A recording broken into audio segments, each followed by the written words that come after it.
Measuring.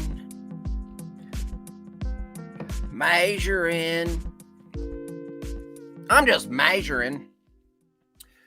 Well, hello, folks. Welcome to the stream. It's 1:18 on April 14th. And where are we at? Thursday. Welcome to the stream. Talking about nihilism today. It's all relevant to the recent escapades of Sir Childless Travel a Lot, who ended up doxing me, by the way. It was funny.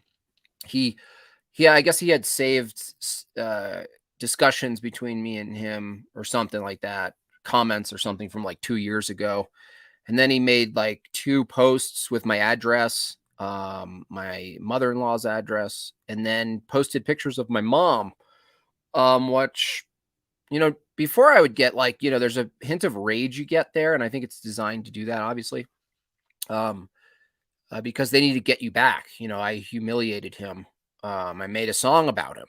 And so I showed who he is, and then he has to, that's the only place he can go, right, is to do the doxing thing and inevitably act like the people that he accuses of that act that way, So I guess he eventually took it down or whatever, but it's interesting. Once you look at it from a larger perspective, I talked about paradigms yesterday. Today, nihilism, that's a paradigm. And where all of this stuff goes is nihilism. So if you're in the position where you really think that you can win the world, right? And that means win against the people who actually want to win the world. So if there is a tiny group of people who are trying to win the world, and there are, and they're not just Jews, by the way, Freemasons, they are open to all sorts of beliefs or ethnicities, by the way.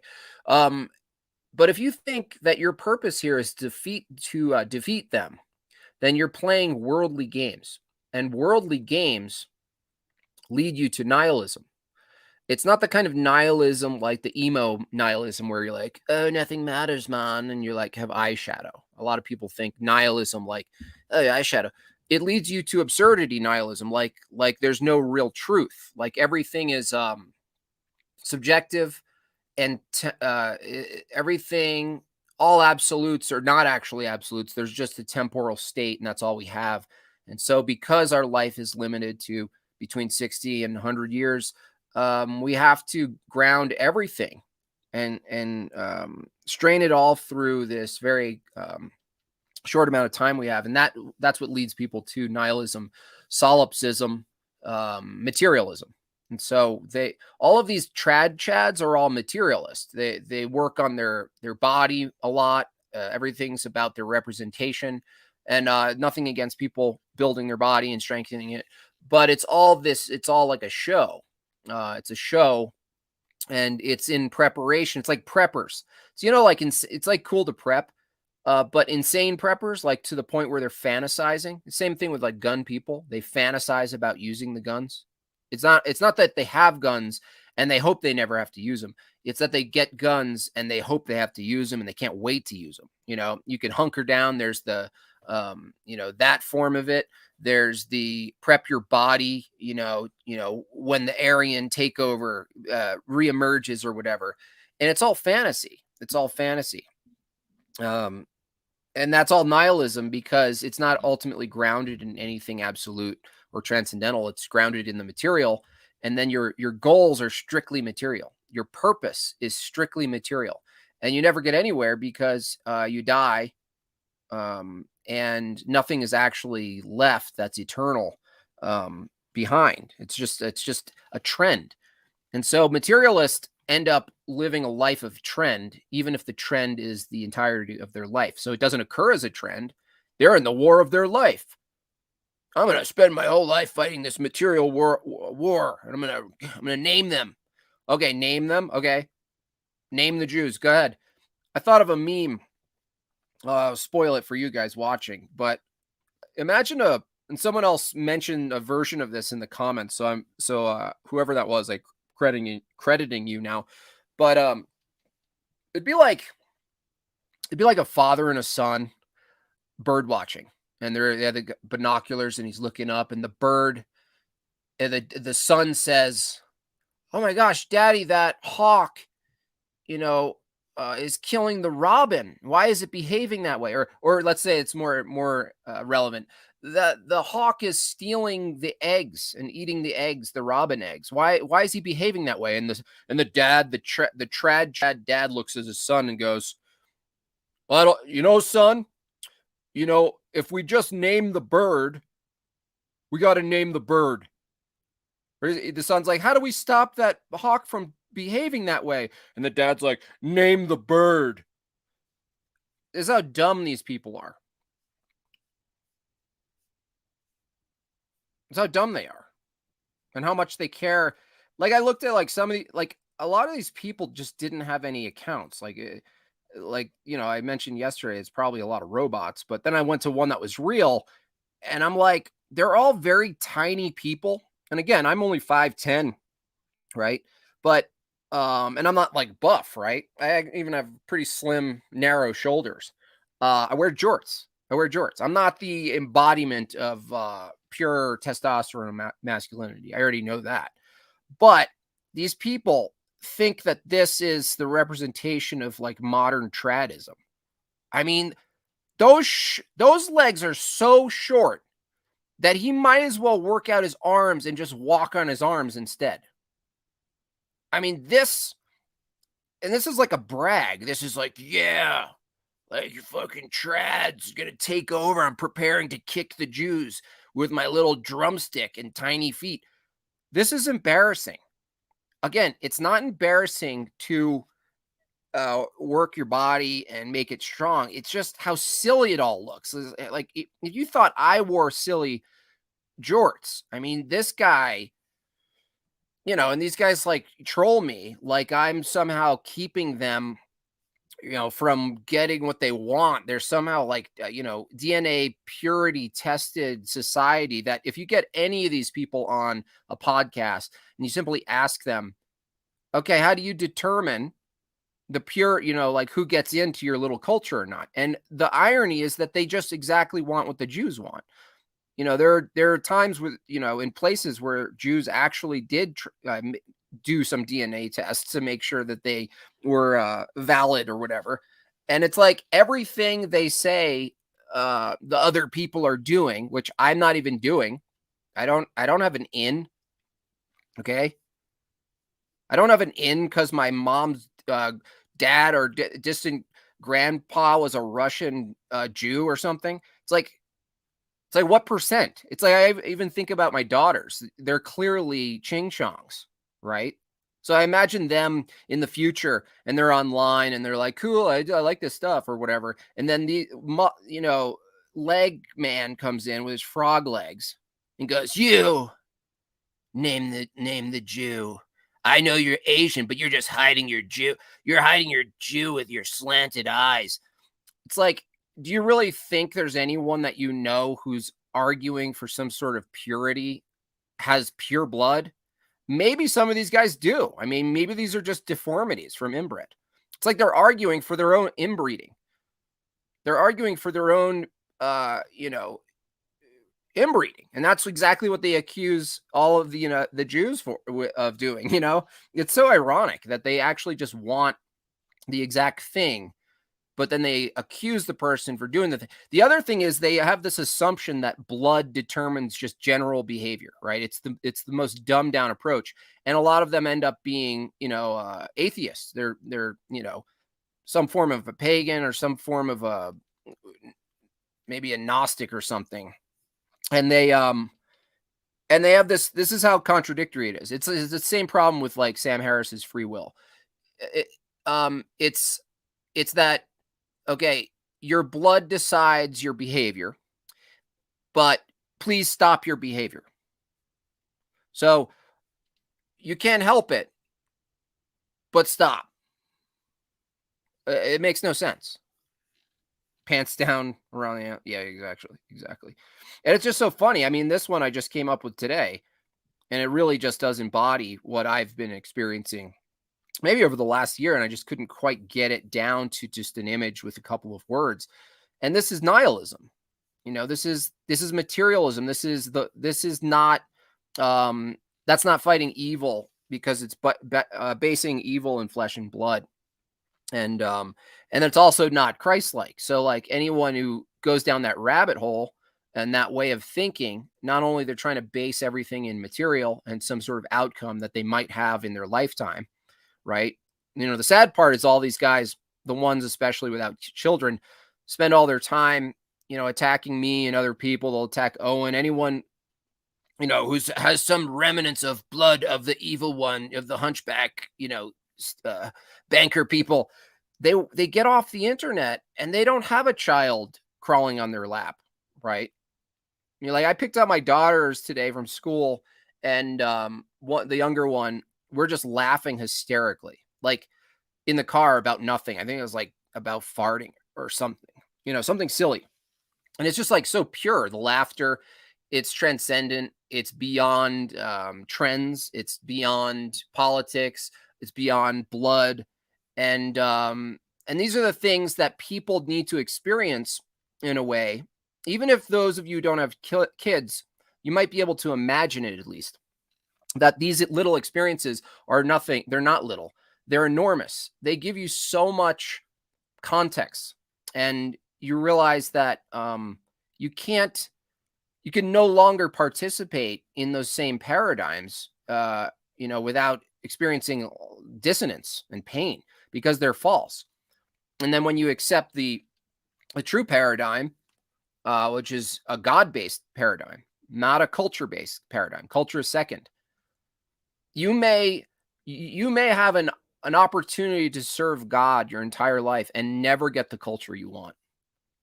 You may have the opportunity to serve God your entire life and not get the food you need. You might be in shackles. Okay. This whole basis, right? It's a paradigm difference. It's nihilism, materialism versus something else. And once you see that with especially having children, you realize how silly it is. You're not concerned with the same things. It's not a luxury. You're not living based on the decadence and luxury of having these small other concerns. And a lot of it, you end up basing, these guys end up on other people's accounts, right? Involved with other people's families, doxing other people's addresses, posting pictures of their mothers and where they work. The dude posted a picture of my mom and where she works. Okay. This is what you're capable of if you don't have the concept of the sacred connection to the creation through the creator, to your children, to family, to the customs and traditions and the unspoken bonds and expectation of behavior. So here's these trad chads who think, oh, Jews, oh, bad Jews, oh, yeah, right? Oh, tradition, decent. We're going to restore decency. You're done. The moment you pretend you're restoring decency, and then you go after family like that, and you make the focus about family, people who are not involved in this conversation. My mom, who doesn't even know, what is she doing? She's doing her daily life, right? You lose. I don't even have to. There's no defeating. It's self-defeating. You don't have to worry about these people. In a way, they defeat themselves, and you watch it happen. And I get it, from some of the same thing happened with that vegan, right? I embarrassed him, right? And humiliated him because he went after me, and I said, okay, I'm going to go full force, right? I go full force, and they go, I'm going to find where your address and post it. It's like, yeah, you're a coward. That's why. And that's all I needed to show, is that you're a coward, right? He's living out the Jewy behavior. Exactly. And the thing is, he may have deleted it for that reason, because even his own following were like, wait, who's the J here? And then other people were like, oh, we're doing doxing now. And so, it's this feminine male. It's like this, I don't know. It's just, it's so feminine. So again, they project from their loneliness. Yeah, it's loneliness. It's loneliness. It's the fact he has standards that are so high. It's like a debutante. It's like a new debutante, socialite, right? And like who's expected, who's like part of the Kennedy. His his internal dialogue about what he deserves is equal to like, you know, some Kennedy heiress, right? Who's born into some like expectation of what they need, or what kind of men they need. And it's not purely on love, but it has to be a match because it's, they represent, they deserve you. And it's terrible to think about because it actually like brings out some compassion because I know what kind of trap that's going to be for that guy. And it might be for a long time if he doesn't change his paradigm, if he doesn't get out of nihilism. Nihilism is living based, in a way, it's living that nothing's ultimately true, but also living in a way where everything, um, you're constantly living trying to avoid something. So you can't ever see what you want in the world because everything that's not that is in your front of you, and that's how these modern trad chads do it. And again, we've all gone through these versions, and we do it a lot. Like I will, what he does to Jews, I'll do to general technocrats, right? Just general, doesn't matter. They could be Jewish, they could be anything. They're people who want to create counterfeit God in the form of an AI with these you know, authoritarian uh, systems of deployment, basically. And so I want to fight that. I want to fight that. Not just because it's not doesn't suit what I prefer, but it's an active attempt to replace God, or it's an active attempt to turn conversations away from the knowledge of God, and it focuses it on creation. And so I want to fight that. That's what I combat. But I don't live my life purely waking up thinking that's the goal, because I also know that I can't ever fix the world. I can't ever annihilate. It's funny, annihilate and nihilism have a shared sound or word. And I can't remove the things, right, by force. That's why I always ask these people, what are you going to do? What are you going to do about it? Oh, the Jews, I named them all. Didn't you see the meme? I put out the meme with all of the entertainment and the banks. And okay, you named it. Why didn't you name the Swiss, by the way, and the British? How come you left them out? Nah, because it's a hunchback people. It's you, Jim Bob. It's you and your great grandfather. Um, okay, what are you gonna do? What are you gonna do? I'm outbreeding you. What are you gonna do about it? I'm gonna post it. I'm gonna name them. I'm gonna name all the birds in the sky. I'm gonna name the birds, and then the birds will stop behaving the way I don't want them to. Okay, good luck. Good luck.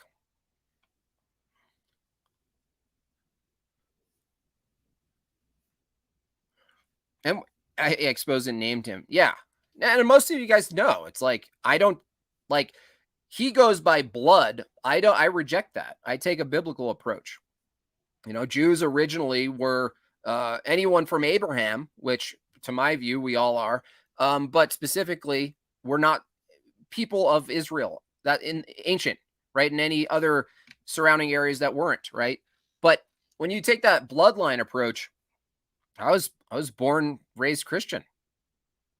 My dick wasn't cut. None of my brothers were cut. We're all born at home. I watched my sister's birth at 5 years old at the foot of the bed, with people speaking in tongues and saying prayers, holding hands around my mom's bed as she bled. No, none of none of that sound. I don't live according to the rejection of Christ. I don't live according to that culture. I don't get an in. I lived in Los Angeles for 15 years. You know, I would get looks from the dominant ethnic culture that you call Jews.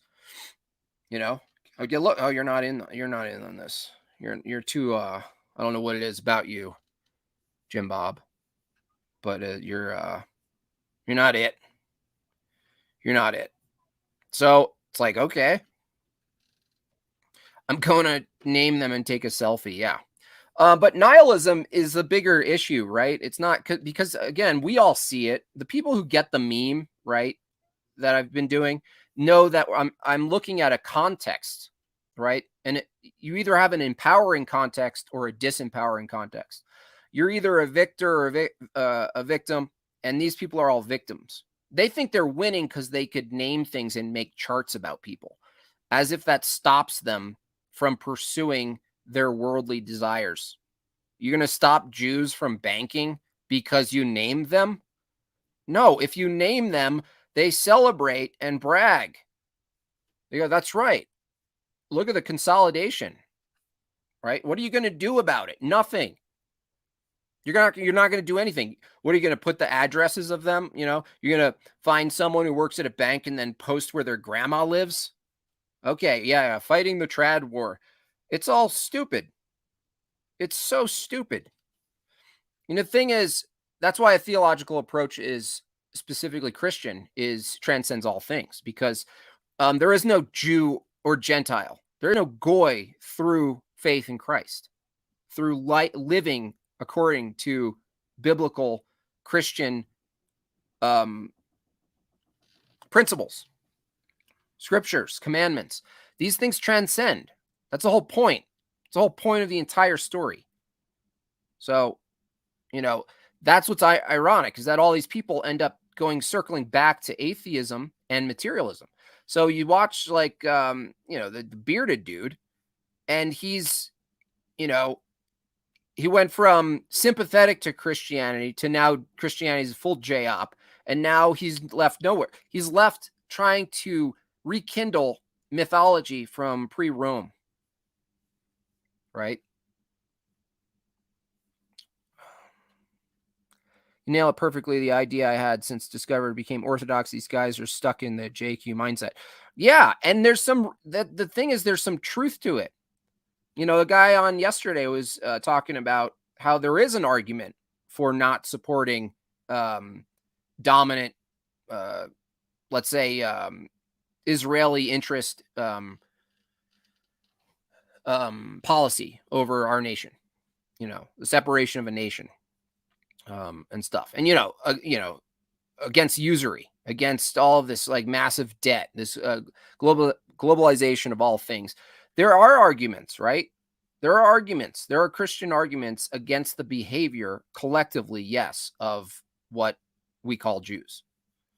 But the thing is that you can't attack something unless you have a coherent paradigm to use. You can't attack something unless you have the tools. Unless you know the distinction between worldliness and not worldliness, to know that the battle actually you can't eliminate evil. I simply ask people that. I ask you, is X evil? And they say yes or no. And I say, can you eliminate evil? And if they say yes, eliminate evil in the world, they're operating from a materialist view. And ultimately, their entire worldview is incoherent, and you can actually dismiss it on the spot.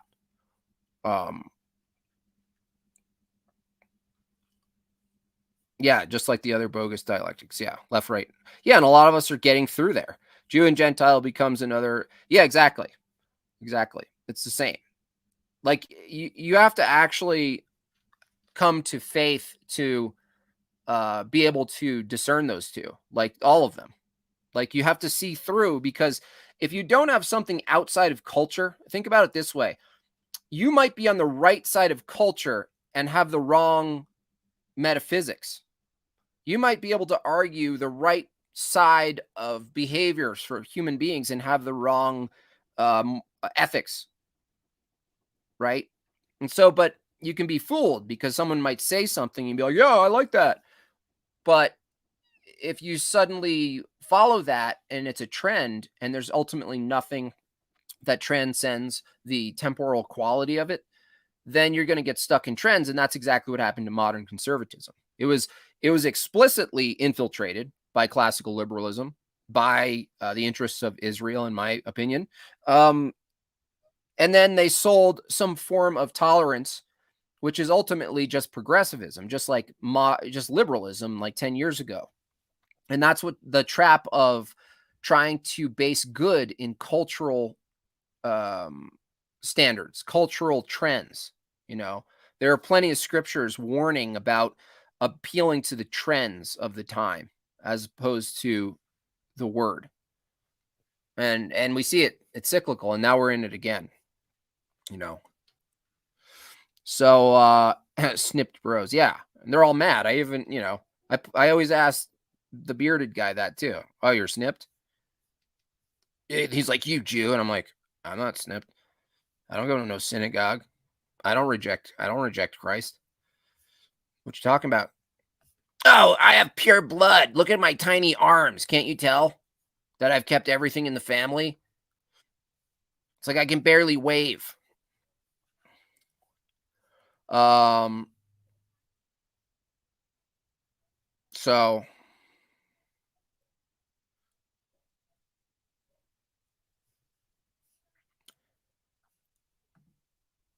99% of our problems would go away if just turn off all forms of media. I don't think so. I mean, I know what you mean. I think what I think 99% of what you believe is a problem, I think is more accurate to say, Escape from Babylon, is that 99% of the things that you're sold are actually problems in your daily life. Would might be diminished, but problems, no, the problems of the world don't go away. But I think I know what you meant. I don't think you meant that necessarily.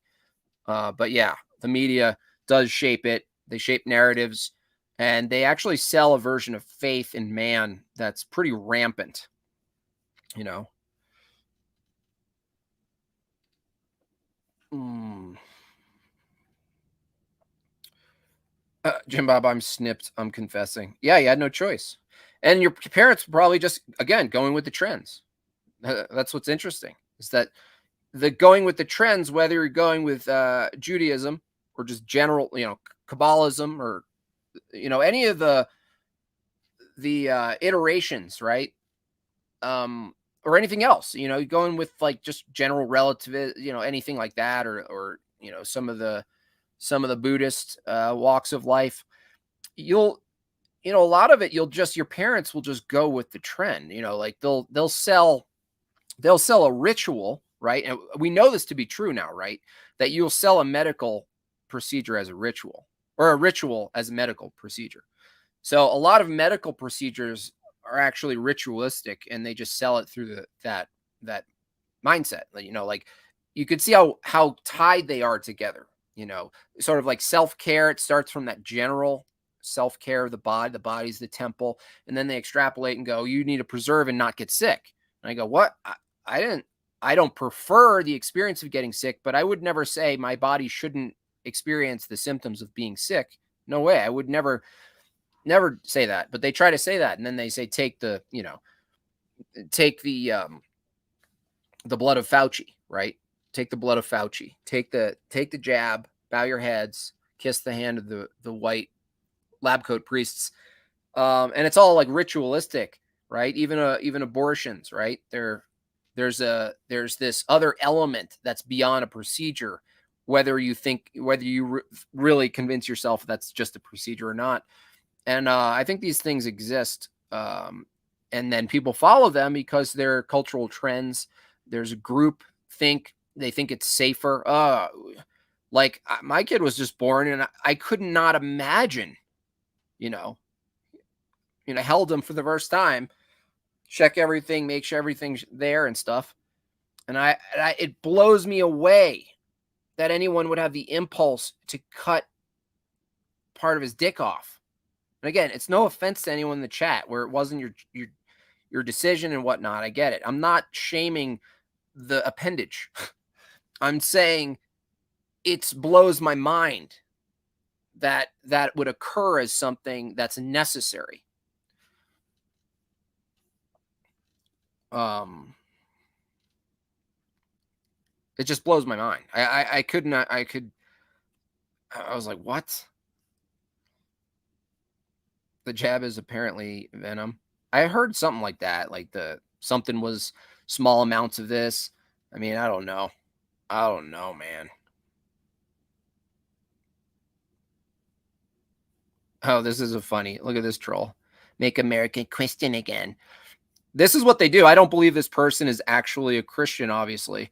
Um, wow, Jimbo, I had no idea you hated white people so much. This might be sarcasm. Um, there's no such thing as a white person, first of all. You and Owen are really showing your colors these days. You could work for CNN. Okay. Well, you're a weak person.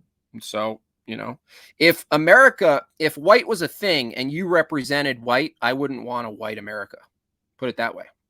If if you got all the people that were clearly looked like you and and shared your bloodline, make America Christian again, um, I would choose Somalia if they were all you. But I'm a victim. You love white people. I'm snipped and salty about it. Yeah, it's funny. That's a good bumper sticker. I mean, it's not appropriate because, children's driving cars and stuff, but it would be funny as a bumper sticker. You and Owen like white people. So it's funny. I've seen a couple debates on the white people thing. One was at the Crucible, and the guy is trying to argue, right? I accept nationalism, you know, but once you do the ethnic thing, it's like you have to determine what that is, and then you have to determine a percent because most people are actually mixed to some extent with a lot of things, and then you get into trouble because you have to accept ideologies of people who just share your DNA in some way or share your face, and they totally have different views. So it's like you can have a city, by the way, of a bunch of white people that is purely atheistic, progressive psychopaths. So that's why it's so bankrupt. And all you need to do is ask, "What's white?" Right, white. White is, and then you just stumble, and then you stumble, and you're like, "What's white? What's white?" We get it, bro. Yeah, he's just another fake person. He's just another fake person. He'll never actually argue his position because he's probably not a real person. John H, $20. Thank you. Even though I know our fight isn't made of flesh and blood, I still have a hard time not wanting it to be. Yeah, of course. I think we leave our bodies when we sleep. We're definitely subject to astral realm. Yeah, I mean, I don't know about the second part. I know we have access to beyond material. That's clear. But no, we're all vulnerable. One of our weakest points. I would say start from that place that we really do have a carnal desire to make evil good and evil that battle here and now, that we can actually fight it and kill things off, and then it's gone, and then we have and then we had 20 years of pure good. It's like, no, that's not what happened. Actually, that's like saying, like, can you murder all the murderers and still be moral? Can you murder all the murderers? you know nope. Race doesn't determine morals. Yeah, again, the Christian worldview, that's why it's the most, you know, even though it abides by nations and even separation of peoples, right? Through through faith on the individual level, it transcends all of that stuff. It transcends it all. It doesn't matter. Another thing to mention is the JQ dudes seem to think that Jays are ontologically evil. Yeah, yeah, yeah. I mentioned that in the beginning. They if they start from that, it's similar to Sam Harris. Like, if there's no free will, then how could you complain about anyone's behavior? And so if you know if that's the case, you're surprised, but then you're not surprised, but then you want it to stop, but it can't. It's like you're just a giant pussy. I mean, that's all I can. That's the only way I can describe it, right? Um, Two. Do you agree with this? I don't know what that means. Really bad fire extinguisher. That's a funny name. Um,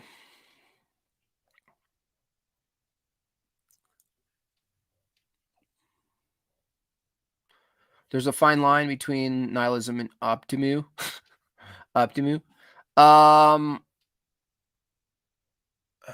there's a fine there's a line which nihilism or optimism could be materially based, I guess. Because optimism ultimately becomes a spiritual thing where you have optimism in your connection and communion with God, and then your ability to share and celebrate your gifts with other men. But even though that's temporal, you can be optimistic about um, having a life that's dedicated to a creator that's beyond you and not your just needs, your own needs and stuff. And so you can feel, experience fulfillment now and in the future. You can experience gratitude and forgiveness. You can demonstrate forgiveness, and you have all of these qualities, these really godlike qualities. You're not God, but they're godlike. That's like, that's how we're made in His image. It's not just a look. It's not just form.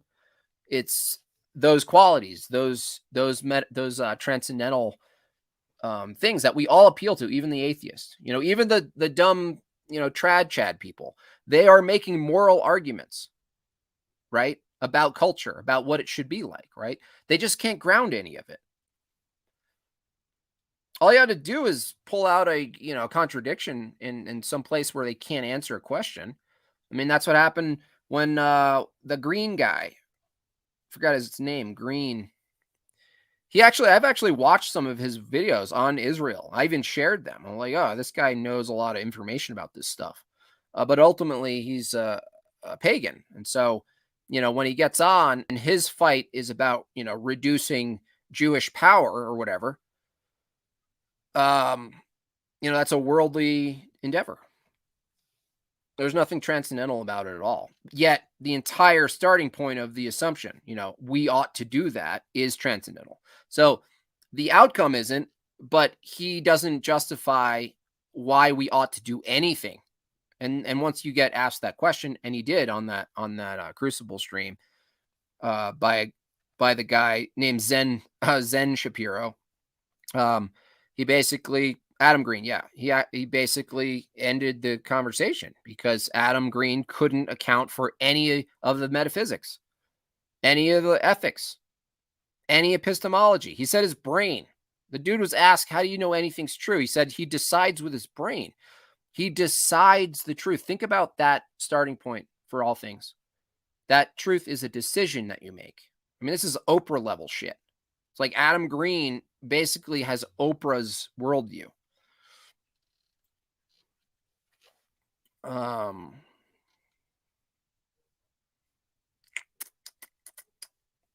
Without nihilism, we don't have faith. Yeah, I think we dip. I don't think it's like a yin yang. I know I misrepresent that. It's not the ultimately meaning of balance, I think, but whatever. Um that perfect equal, of nihilism, and I don't think that. I think that we're mostly that nihilism is actually sort of like a not really its own thing, the same way like a shadow is not really a thing. It's just a consequence. So I think in that respect, you're right. That nihilism is actually some the absence of something, the absence of truth, the absence of a standard, the absence of love, and in philosophy, maybe the absence of any epistemic foundation at all. And so, but that would be the absence of something. I think it would be silly to say nihilism has its own like thingness that, because there's nothing to build on, right? Yeah, nihilism is ignorance. Yeah, ignorance. I would even go further and say it's the willing rejection of, you know, because ignorance it could be like innocent, but I always think about this and I go, how could you stay nihilistic for more than like a day? Especially if you started to get excited about potentially sharing your nihilism with people. I mean, it's like pretty much over in that moment, right? Neil from Baldivis. Baldivis? Is that is Baldivis in Latvia? Sounds like a Latvian word. Nihilism's like outer space. That's funny. Nihilism is a product of belief, absence of it. Without belief, it wouldn't exist. Therefore, belief isn't dependent. isn't dependent on nihilism. Yeah.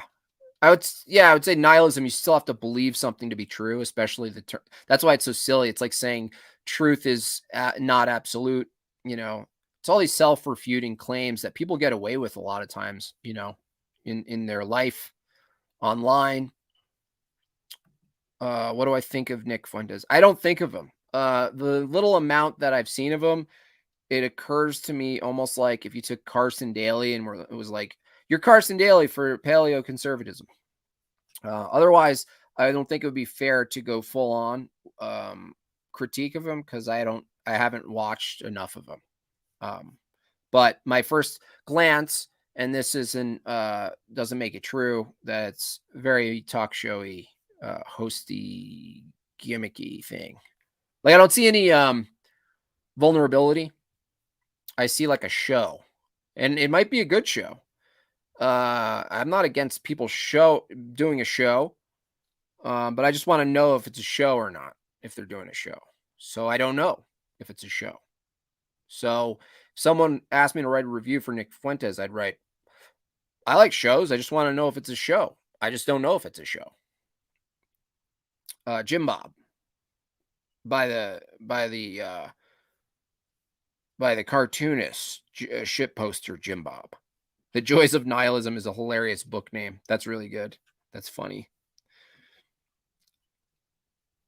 What of his movement? I mean, I agree with a bunch of things in general paleoconservatism, but really at my time in my life, with kids and a deeper connection to God and constant reference to scripture and how it relates to today and this kind of stuff. I feel like culture and politics is important, but if it's not equally lit up with the light of where you're arguing from and making that the source, then it's kind of just like you just end up in a conversation with Tim Pool about sort of superficial topical things, immigration or this thing or that thing. And I just think that if you don't address the deeper starting points of your view and why it's ultimately grounded, if it is at all, it's silly. To me, it's just silly. I know it's interesting. I just think it becomes futile. Nick Fuentes, Shapiro, and Tim Pool have annoying voice. Yeah, they have higher pitch voices for sure. They could really do well to get sick a little bit. Get a little scratchy voice. Think Elon Musk will take over Twitter? I don't know what he'll do with that. I mean, he's working on a suit that you feel things, and then he makes little jokes about how, like, in the metaverse, when you wear his suit, that when you die in the metaverse, you die for real. And so I get he does like kind of trolling like that. And he doesn't actually mean it, but he's also planting a seed that it's actually totally doable. And if you follow the world of, libertarianism, free market capitalism, the same way you can sign a waiver that you might die on doing bungee jumping or something silly that it's possible to die, skydiving, jumping off in a squirrel suit and chasing your friend, down a mountain and then, hoping you survive so you can come home for your daughter's birthday. These waivers might very well exist with different forms of skydiving that could get you killed, like a video game like system that actually has an impact on your body. Now, I'm not saying they could just like, use this like injection or something in your suit that ultimately, if you die, the consequence is an injection in your neck or something. But to the extent that you can sign a waiver where they're not liable if a suit that you're wearing or some sort of weird capsule that you're in that jolts and pushes you around potentially hurts you or something like that, where people will participate in these kind of games. All the Running Man games. Is a Running Man, Hunger Games. These are things that are basically target the carnal part of the man that doesn't want to see disaster, but is in wonder when they look at it and they maintain focus on it, like a car crash or anything else. Just like the Colosseum, the Colosseum, similar thing, where even though it's completely um, sickening, right? There's a part of it that at least relays truth of the matter, and the truth comes out uh, when life is on the line. The truth becomes clearer, I guess. What you value, what's ultimately the case of reality in the physical form, the temporal nature of our lives isn't ever more clear than being close to death or witnessing death. And I think that's what really where some of this tech goes, is ultimately mimicking near death or death itself. And people, I believe, will become slightly addicted, infatuated with, it all starts, they sell it with like Ready Player One, race someone and make some money. Ready Player One, put your goggles on. Avoid the chaos and complete despair of the natural world. Get your goggles on. And they show racing and, oh wow, action. But there's a whole other dark side of that technology that'll emerge in the corners, right? Things you don't want to see happening to Maggie Simpson.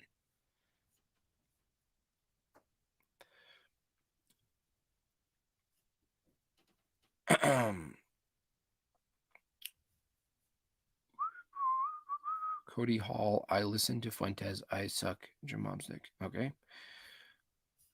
Sweet. I love this. I would give my left testicle just to. Okay. Cody, get in the hallway. You're done.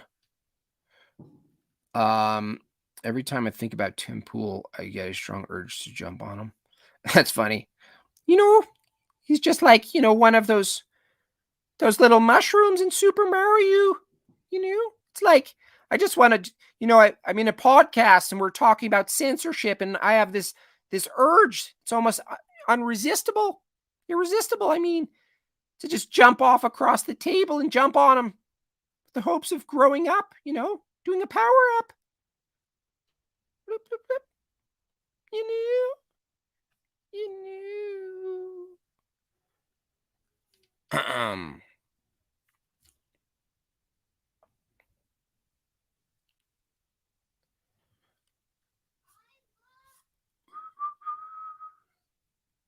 Anyway, you knew.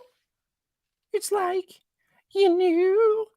As for the future of trad chadism, they're as foul as vegans. They're as religious as vegans, but as religiously bankrupt as vegans, and they're vicious. And so, for my own good, again, that's the second time my address family has been posted in response to me roasting someone. And that's what it really comes down to. I have to find a medium. I want to go full pedal because I can write a song about someone in 20 minutes or less that's catchy and represents what I'm making fun of about them. And then I can do memes about them. And so I have this I have a tool belt and I can use it, and I can use it for good, right? But I have to also figure out the line and figure out honestly who I'm messing with. It's not because I'm scared, but as a father, that dude who doesn't have a father, same was true for the vegan guy. They likely have a dog, and they don't have anything to really lose. They don't understand the concept of fatherhood and protecting your wife and your kids and stuff like that. So according to them, they could just post an address and it's fine. It doesn't. It's like, what? What do you mean? You made fun of me in a song. That means I post your address. It's like, there's a certain amount of reasoning and pride you have to confront. For myself, I have to confront. So a part of my pride will come in and go, no, I must continue, and I will bring them to the ground. I will turn into the little King Jim Bob and show the world what I'm capable. And you pick up the ring. Remember that elven woman in Lord of the Rings who turns all white? She's holding it and she realizes, like, holy shit. You have to watch that. You have a gun? Yeah, several. You have to watch that. I have to watch that because I'm in the position to be able to engage, and it's often people with less accounts, and then their minions come. Oh, you're picking on someone with less followers. Um, did my audio go out?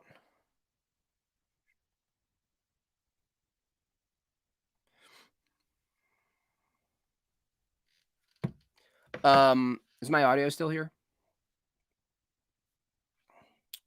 Yeah, stay strapped. Yeah, I'm definitely strapped. Um,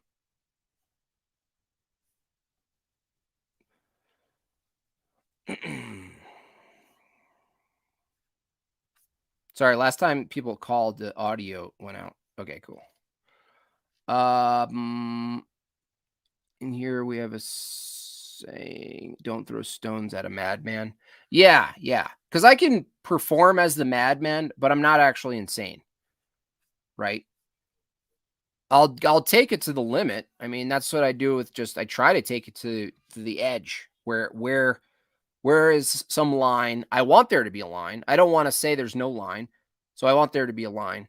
And so that's what happens. I go to that place and then if I'm messing with someone, oh, he has less followers than you usually. Sure. There's a level of I have a bully inside of me for sure. I've bullied. I grew up, in high school I was kind of a bully. Um Doxing someone is a J. Yeah, yeah. It never even occurs to me. Like, even if they do that, it never occurs to me to then spend time, in this case, little beard man with his tiny fingers furiously trying to find my name, right? Find his name. Yeah, name me. My real name's James Pelletieri. Pellitteri. That's my name. It's Italian. It's Sicilian, and it just means to skin something, right? Actually, it's funny. I went to Italy and I thought my name, I was like, oh, my name might be somewhere. And I like walk through Rome and stuff, and I see a bill, like a store, and it says my name exactly spelled the same way. And I run in there and I'm happy. Oh, my name. I think even, cringe moment of just showing the worker there my ID or something. He didn't even flinch. Because it just means leather worker, skinner, pelter, right? Pelletieri goes back to French, peltier or pelter. And so it'd be equivalent to one of us going into Vaughn's or John's or Joe. Be like, look at my name. Ugh, I'm in another country. Look at my name. Your store has my name on it. I mean, that's all they saw. Stop! Look at my name. My name's a PEL, and your store is a PEL, and together we make the. And they're like, get out.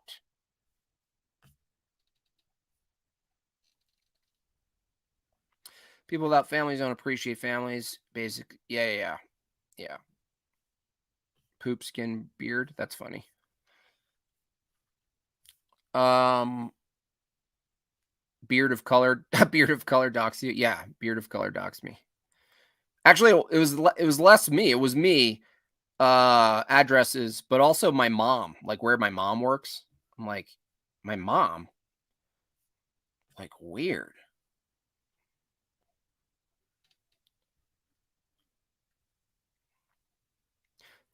Did I visit Vox Day? No, this is before I knew anybody.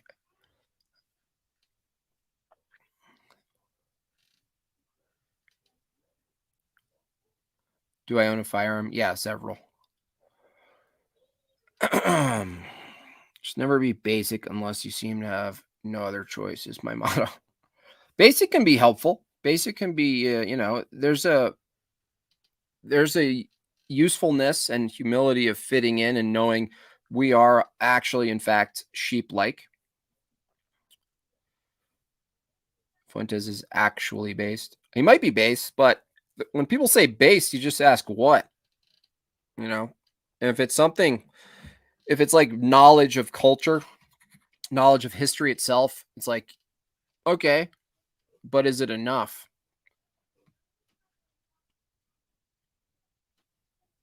My sister lives in Italy, married a vintner, Diagevino wine. That's awesome. I like wine.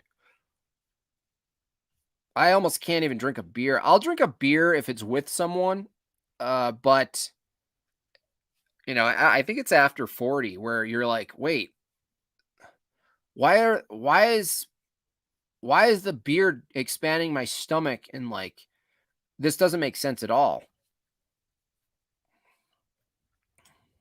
I can't stop watching Tartaria videos.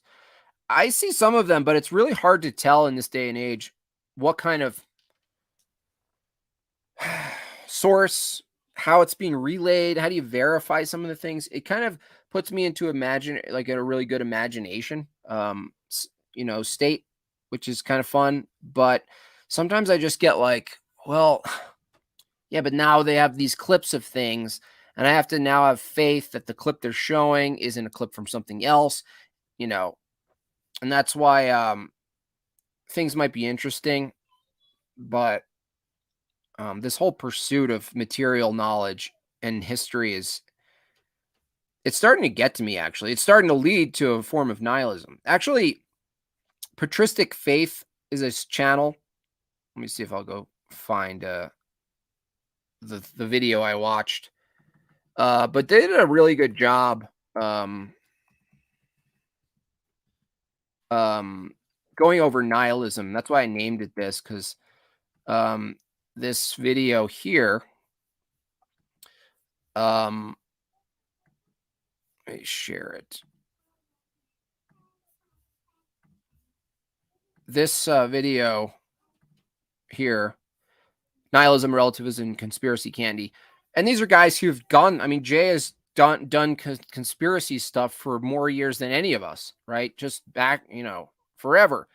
And so the thing is, once you go down the road and you know stuff, and then you go through all the scapegoats and you find all the bad people, and you just keep going, there is a moment or some sort of like time frame or some process where you might actually go into nihilism because nothing is known and you could never get to the bottom of who's at the top, right? Which is a funny concept. I'm going to get to the bottom of it. You're trying to find the top of it, right? And then you never find it because there's always something else, and there's always someone there to be like, yeah, but have you checked out? And it's just endless. And it's not like it's not fun. And it's not like I'm not saying don't do it. I'll do it.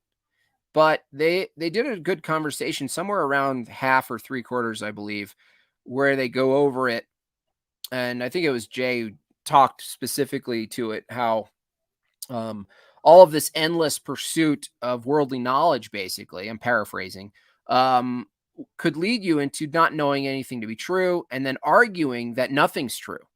And I think a lot of us are experiencing similar things, right? I've seen Owen talk about it where, you get to a place and then if you're at a place where you start toying with nothing is true, nothing is real, then you're basically just exhibiting some sort of epistemic nihilism, absurdity that could lead to solipsism and insanity. And so it's not really about isolating and finding the right source of information about the world and how it operates and whose names are and who and all this stuff. And I found out the golden glory. I found the glory hole of conspiracy information. I got the new information. I got the secret. This is the same thing that kind of pulls Joe Rogan into the world he's in, where he went from questioning, wants to know true, and then ultimately you start to ask, what's the secret? And what's the truth? You're like, oh, I found the truth. And someone's like, yes, congratulations. You found truth, lowercase truth. Now, would you like truth squared? Because right through this door, you'll find out the things that you thought you knew, but you didn't know, but they're very close, but they're kind of different. And then it's endless. It's like the tree of knowledge has endless branches. It's like the tree of knowledge is a fractal tree that's beautiful and that it's useful and you can climb it forever. And you can keep going out to every tiny branch that keeps extending to further branches. And then you look back and you don't even the one branch you're on, contradicts the branch you were on before that got you to this branch. And you're like, well, that branch isn't true anymore. It's like, I'm so glad I found the truth and now that branch isn't true. You're like, yeah, but it got you to this branch. So how true is it and how far? I don't know. You just don't know it's true anymore. Um, that's why the truth of the matter can't be based in information itself. It can't be pursued in, any of these questions that are fun to dissect. It doesn't get you wisdom. Information and knowledge is not wisdom. And if you think it is, you will find nihilism. You'll find it because there's nowhere else to go but your mind through that pursuit. If you pursue just information and just the truth of the world and history and the future and what the bad people are doing and name the Jew and the Jesuits, Freemasons. If you keep pursuing that and ultimately it leads to more not knowing of something else, which is basically the pursuit of science, by the way.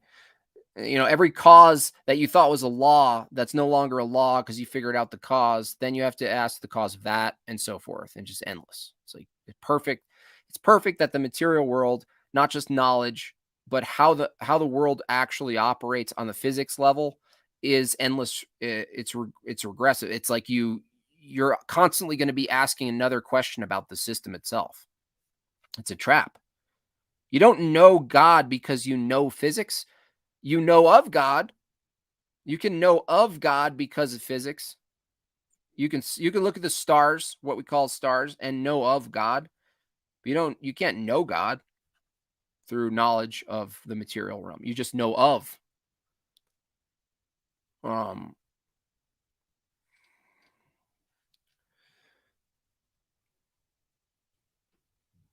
Jews, Freemasons, Jesuits. Exactly. Yeah. It makes sense that make America Christian again. Materialist view, by the way. Decent goal, but is interested in the worldliness of knowledge. Make America Christian again. You should spend more time posting, and this goes for a lot of us, including myself, is relevant scripture. And some of you do it. Relevant scripture.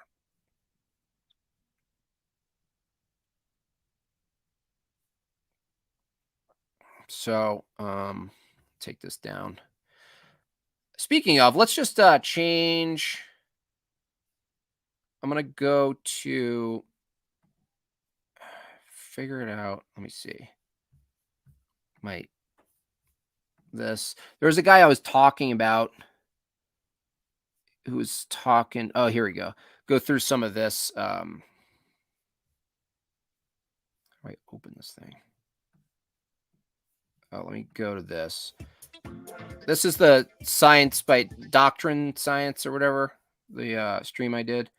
Can you guys see this, by the way? Yeah, okay. And this guy got into a little interaction. I'm going to switch over to ironically, I'm going to switch over to material knowledge. This guy writes scale and 2 5-pound weights. Put 1 weight on the scale. Scale reads 5 pounds. Put 2 weights on the scale. Scale reads 10 pounds. How does this work without a force exerting in proportion to mass? Somehow you can't answer this question. Okay. That part you could always do without that. I'm guilty of some of that snarkiness too. So I guess I'm talking to myself. You can't answer that. Somehow, no. How about somehow nobody can answer that? I'll go with that. Somehow nobody can answer that. You can't tell me what the force is. You just assume it, okay?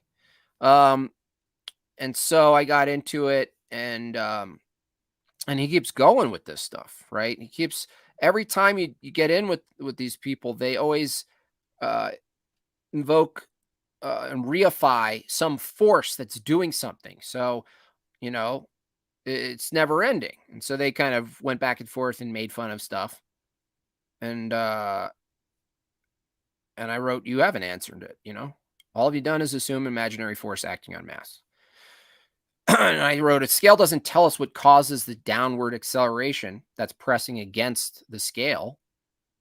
We we see things that fall downward, and a scale is basically putting that thing on a scale that pushes back on it and reads a number, a conventional unit that we've invented, but that doesn't tell us the source of the movement.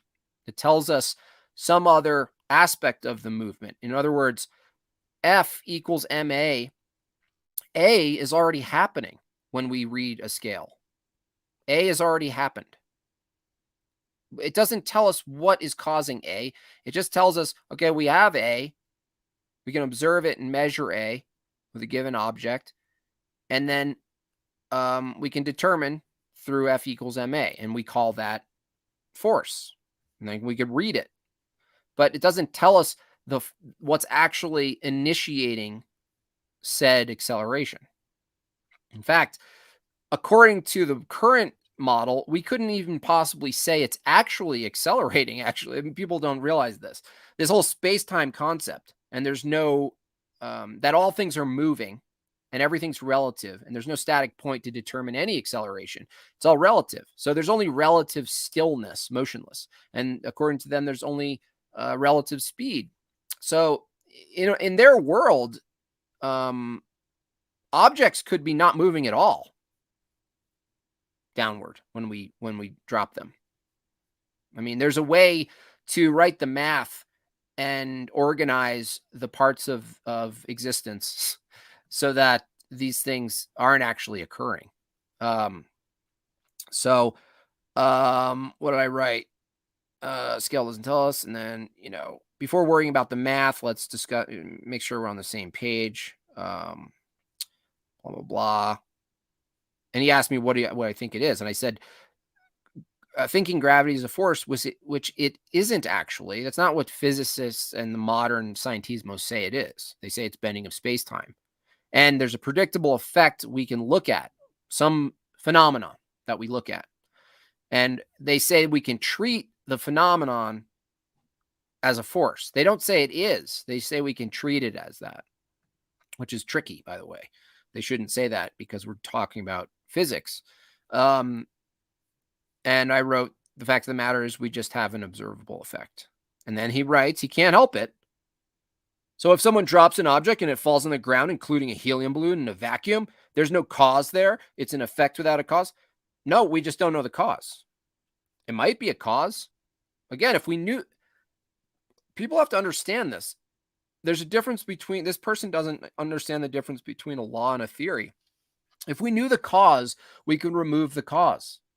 Then we know it's the cause. That's what science is. You introduce the cause hypothesis and you determine whether it is or not doing the thing, causing the thing. That's what a cause is. You can't get around the word cause. What's the cause? And I wrote, it's an effect. The cause isn't established. That's what I said from the beginning.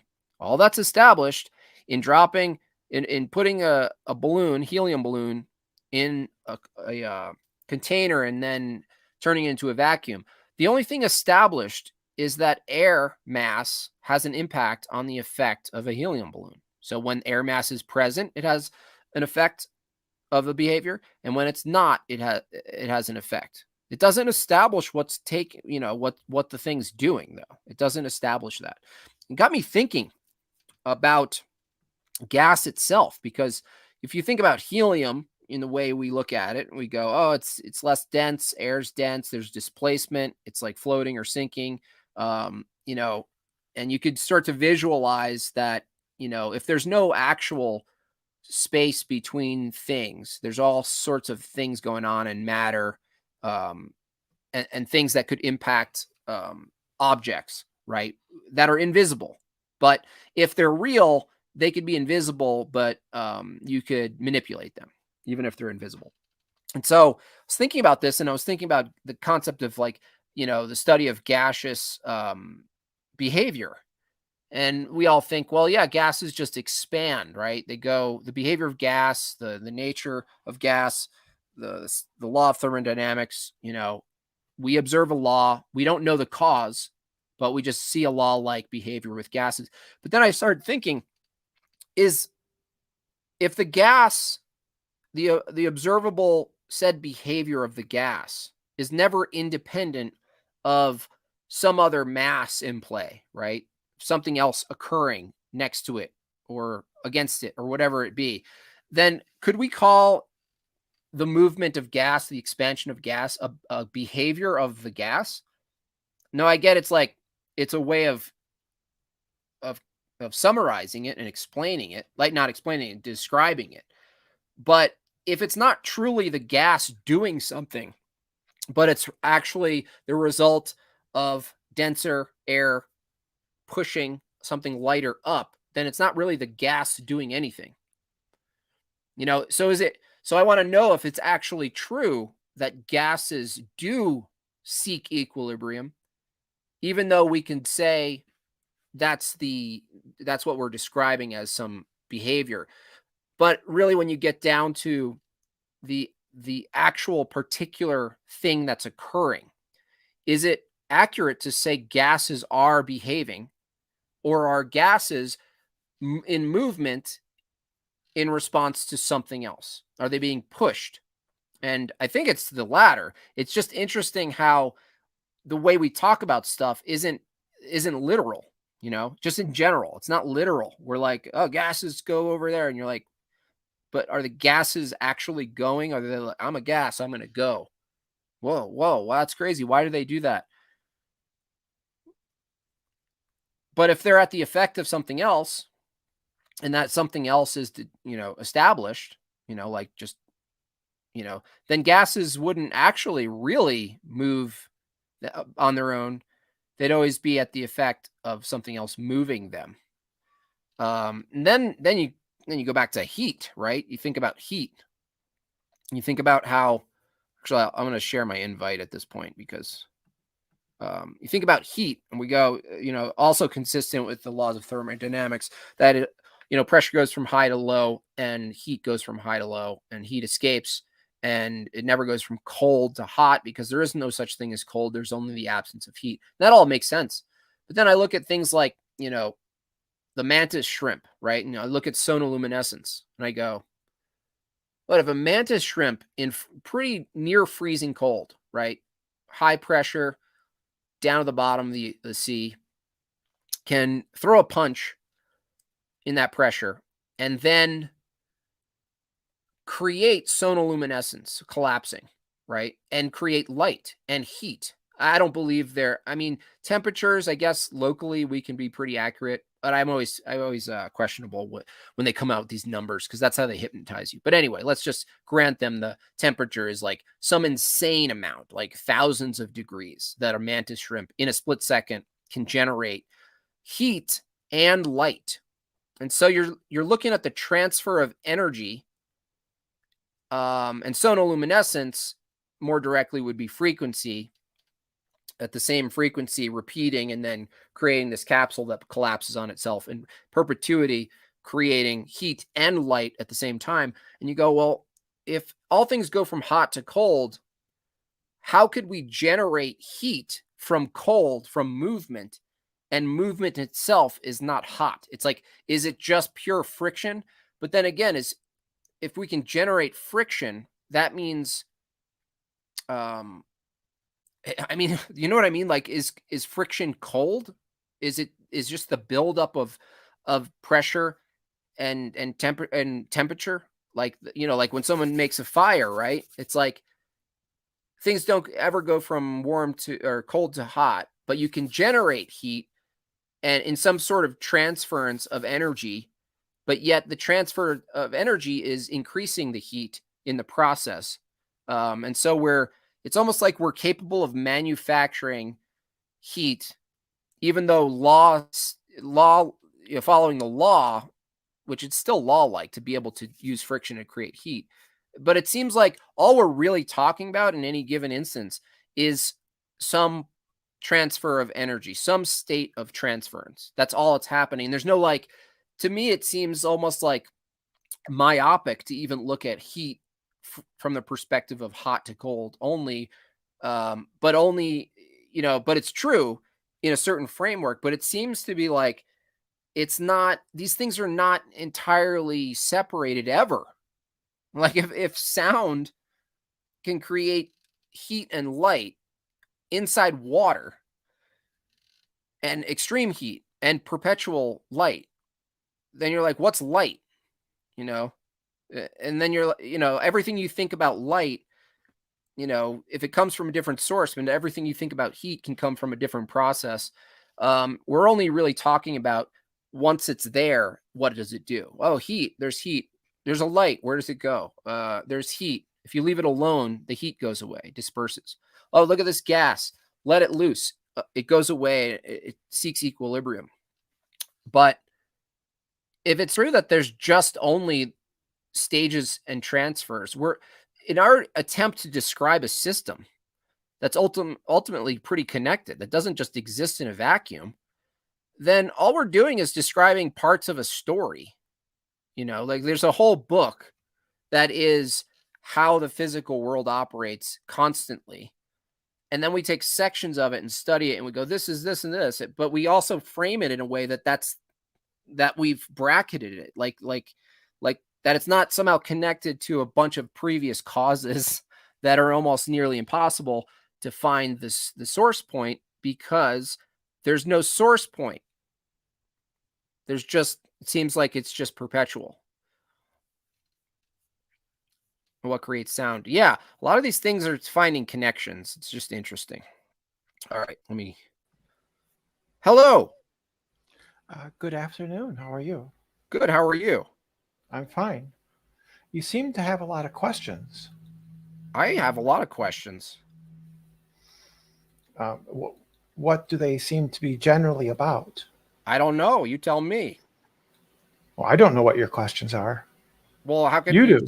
how could I seem to have a lot of questions if you don't Well, know the you question? seem to be asking a lot of questions, but generally, where would you like to start with many of your questions? Then Oh, like which? I mean, just the last like couple of minutes, you mean, or just in general? up to you. Well, I mean, you jumped on the call. If you have a question to ask But me, it's your show. So I don't have a question to ask you, but if you want to know, sonoluminescence yes. is basically you're putting energy in and Mm-hmm. getting energy out, so that there's not really a problem. People don't seem to know the mechanism right now for certain, Mm-hmm. but the big picture is that if you put a lot of energy into something, you can get energy back out, and it can come out in the form of light.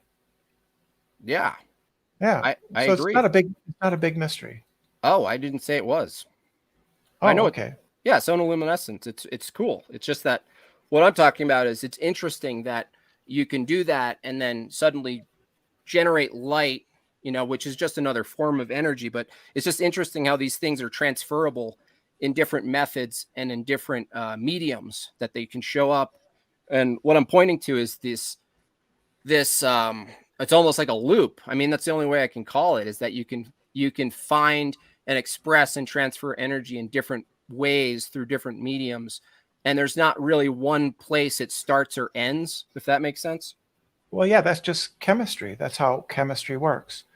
Energy can get stored and transmitted and changed into different forms. And that's just chemistry. Right.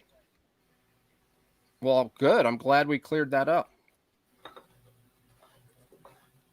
Is there anything else? So what other things are you into? I haven't really heard of your show before or much about you. Maybe a little bit here and there, but not very Mm. much. Well, I mean, I'm interested in a lot of things.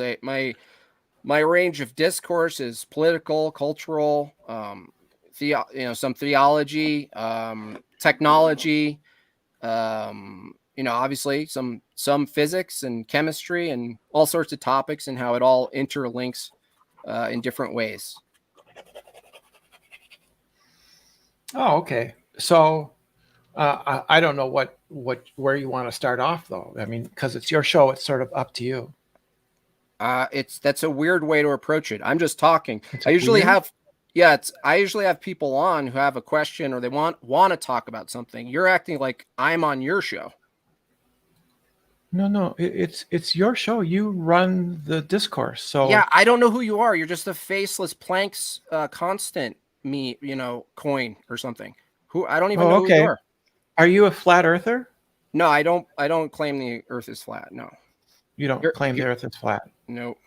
I've heard, I've seen you quoted by flat earthers, so I'm just Oh, curious. oh! I heard you like peanut butter. What are you talking about? What is this shit? I've heard flat earthers refer to you, so Who? that's all. Okay, okay. It's not a big deal. Yeah, Don't but get you're doing this weird interrogation thing. It doesn't sound authentic. You're trying to. What are you trying to do? You're on my trying to TV get a show. conversation going, and What do you that's want to all. talk about? Listen, Saturnalian. What do you want to talk about? Okay, so you mentioned theology. Uh huh. I'm a non-believer, In what? right? So I don't believe in any gods or deities, no kings or queens, no gods or deities, Okay. Cool. right? So Okay. I assume that you disagree with that? Do I disagree with your belief? No, What? no, I didn't ask you if you disagreed with my belief. I asked you what your belief is. My belief? I believe in God. Yeah, I believe there's God Okay, exists. is that a subject you wish to talk about? I talk about it all day. Do you want to talk about it? Sure. Are you? Why do you believe in God? Because it's spiritually fulfilling. I don't feel like I don't believe in God because I don't believe in the core propositions. Hmm. I don't think that the claims that are made by religions are true. And so I don't see any good reason or evidence to believe in their claims. What So kind I of? don't, Do you so believe in Do you believe in miracles? no. Okay, I have a question then. Um, would you agree that a miracle would be sort of the, let's say, the suspension of the regularity of nature and the laws of physics? Yes. That's a decent definition. Yes, that's why I don't believe in them. Okay, and would you say a miracle would also be categorized as something that would exist that couldn't be justified or explained by the laws of physics or the regularity of nature? No. Hmm? There could be events that we don't understand or can explain, which are not miracles. No, no, that wasn't the question. It would be that you agreed with the first premise that a miracle would be the suspension of the laws of physics or the Right. regularity in nature, right? And Yeah. the second question is if a miracle, let's say I'll rephrase it, if a miracle existed, right? If it was truly a miracle, it would necessarily not be explainable by those regularities um and laws of physics, right? Oh, well, sure. Yes. If a miracle took place, it would Right. not be explainable by the current laws of physics. Yes. Okay. Can the current laws of physics and the regularity of nature be explained by the laws of physics and the regularity of nature?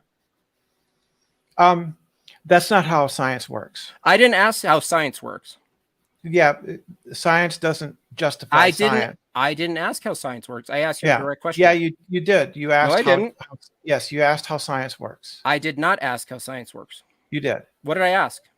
You asked if physics can explain physics. I said, can the laws of physics and the regularity of nature explain the existence of those laws? No, of course not, because that's not the purpose. So The purpose is based on your own agreements to the premises, you agree that miracles exist. no, that Yes, doesn't you do. follow. Yes, it does. Show me the syllogism. Show it to me. Miracles are the suspension of the laws of physics, right? Right, Or the regularity of nature. right, And if a miracle did exist, it would necessarily not be described or explained or justified right, by the laws of logic, the laws of right, physics and the regularity of nature. right. And the very existence of those regularities and the laws of physics, along with other things, by the way, the very existence of those things, according to you, would be miraculous because they can't be No, described. Yes, no, that's the consequence. that would be false. It is not true that a miracle would not be explainable, but because something is not explainable, it doesn't follow that it's a miracle. That's called denying the consequent. No, It's a fallacy. It's a logical fallacy. no, it's not, because Yes, we're it not talking. is. No, we're saying it's impossible to explain it with the things that we use to explain things. That doesn't mean it's a miracle. According to your agreement of what a miracle is, it is. No, You'd have to no, change the it's definition. no, no. You're making a fallacious argument. No, I'm not. You didn't explain how it's fallacious. If it rains, the street will be wet. The street is not wet, therefore it rained, or it didn't rain. That is a fallacious argument, right? So if science can explain science, right, then the laws of regularity apply. Science can't explain science, therefore, it can't explain it. That doesn't follow. I didn't talk about science. Yeah, you're talking about the No, laws of nature. no. The laws of nature exist, right? They're laws. No, Science. no, Yes. the laws of nature are descriptions by Okay. humans that describe things we observe. The laws of nature What do is not science? exist. What is science? Science is the human activity of trying to understand and explain the world around us. Oh, so if I just try to explain the world, I'm doing science? Systematically, yes. Okay. Is science a method? Science employs a method. Can you do Various science? methods. I thought there's There are only very one method. I thought there's one No, method. there's various. That's wrong. Okay. There's various methods. How many methods are there? Well, As I many don't know. genders? There's various methods.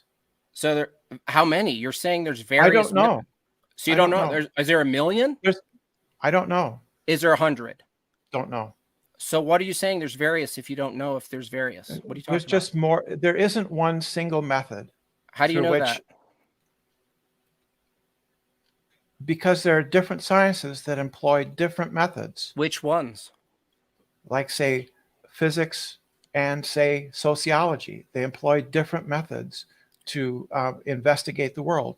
Biology and physics, sociology and psychology, anthropology and chemistry. They employ different means of inquiry. So science is just a systematic inquiry of the world around us. Wait, you said A, but you said there's various. A means singular. I said science is just the systematic inquiry of the world around us. No, inquiries. Wait. Inquiries or inquire? You're going back from plurality to singular. You got to make up your mind, Brenda. So in order for something to be scientific, it has to be repeatable, verifiable. So masturbation is scientific? Repeating, just furiously, just whacking it? No. Scientific? No. Yes, it is. No, it isn't. According to you, it is. No, it isn't. Yes, no, I didn't say that. Repeating, verifiable. No, it's not very. It doesn't have a hypothesis. My hypothesis: I might feel good if I do this. Oh, well, that would be more scientific. Oh, now we're doing science. You would have a hypothesis or a theory about that. What's a hypothesis? A guess. So a theory is a hypothesis? No, a theory is not a guess. How do you get a theory? By systematic experimentation. Oh, well, at least you got one answer right. So what's a viable hypothesis? One that is testable, repeatable, verifiable. So can you do science without a viable hypothesis? No, I wouldn't think so. Oh, so there's only one scientific method. No. But you said you just repeat things and that's it. I mean, no. What? No, I didn't say that. Okay, so good. We got a good start here now. So a hypothesis, a viable one, means what? That it's testable and falsifiable. Okay. So that means like a hypothesis is like I observe something and I want to know what's causing it, right? Yeah. First you make an observation and then you ask questions about that observation. Okay. Form a hypothesis, right? Do an experiment. And test your hypothesis. Right. And you repeat those hypotheses. Right. And tests and experiments. Great. Until you can come up with a theory. Right. And you keep repeating that. And sometimes theories fail after a period of time, and sometimes they succeed. So did you say that you could do science without experiment and a viable hypothesis or not? There can be different ways of doing experiments. There can be different ways of testing things. For instance, you can't always, in in medicine, for instance, you Hmm. can't do experiments on human beings, but Right. you can do experiments on animals, and they then make an inferences to human beings. Is truth absolute? I don't know what that means. Is it unchangeable, independent of what your opinions are? Truth is objective. Objective. Okay. Truth is objective. Okay. Yeah. And how would you define truth as in addition to categorizing it as objective? Truth is the property of a sentence. So does it have to be a coherent sentence? That would what would make it truth apt. Okay. Okay. So you're saying truth is dependent on propositions? So sentences like "the grass is green" are have the possibility of being either true or false, right? It could Uh, be either true or false. Maybe the grass isn't green, maybe it's brown. okay. And the sentence "truth is objective" is true. Truth is objective. It is independent of my opinions, right? Hmm. So it's not my opinion that the grass is green. It's a fact that the grass is green. It's Is not my opinion. is truth a concept? Truth is an idea. Yeah, it's a sentence. Okay.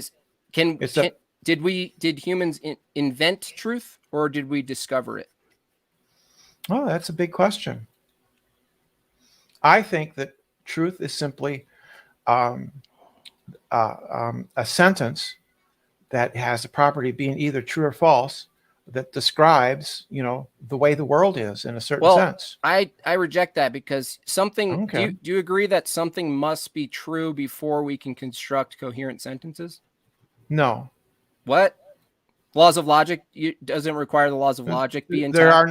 there's no laws of logic. There's no laws of logic. There's no law of that's a contradiction. No, it's not Yes. a contradiction. Yes, it is. No, it isn't. There are no laws of logic. Right. Assumes laws of logic. No, it doesn't. Yes, it does. No, there are axioms, but there are no set laws of logic. So, so There are many different logics. okay. Which logic did you have Okay. in mind? Okay, let's be more specific. Just law of identity, contradiction. Yeah, what about those? Those are axioms. Can you violate them? Those are axioms. They're axioms, so they're conventional. They're conventions, yes. Okay, so you can violate the law of identity if we simply agree. Huh? If they're conventions, we can violate the law of No, identity if we agree on the axiom. no, they're basic axioms or presuppositions that are necessary for us to do logic. Oh, so they're just conventions so that we can pretend that we're talking about something truthful? No, they're axioms that are presupposed to be true Okay. in order for us to do logic. So truth is not objective then. It's just No, an it's axiom. absolute. It is definitely What? objective. How did you come to that conclusion with logic? No, I came to it through meta logic. Okay, meta logic. So Yeah. meta logic, is that just a meta axiom then? No, Oh, so meta logic's true. Logic is just no, not no. conventional true. So we're allowed to talk about things. We can talk about how things are, how we think they are. So logic is just a way of reasoning or thinking in a way that preserves truth. It's truth preserving. That's what logic is. It's a way of thinking about things, about how to make our claims about reality Is truth that preserving. is Truth that preserving. what you just said true or just an axiom? No, I think it's true. But is it actually true or is it just an axiom that you think is true? No, I just think it's true. Oh, so it might not be true.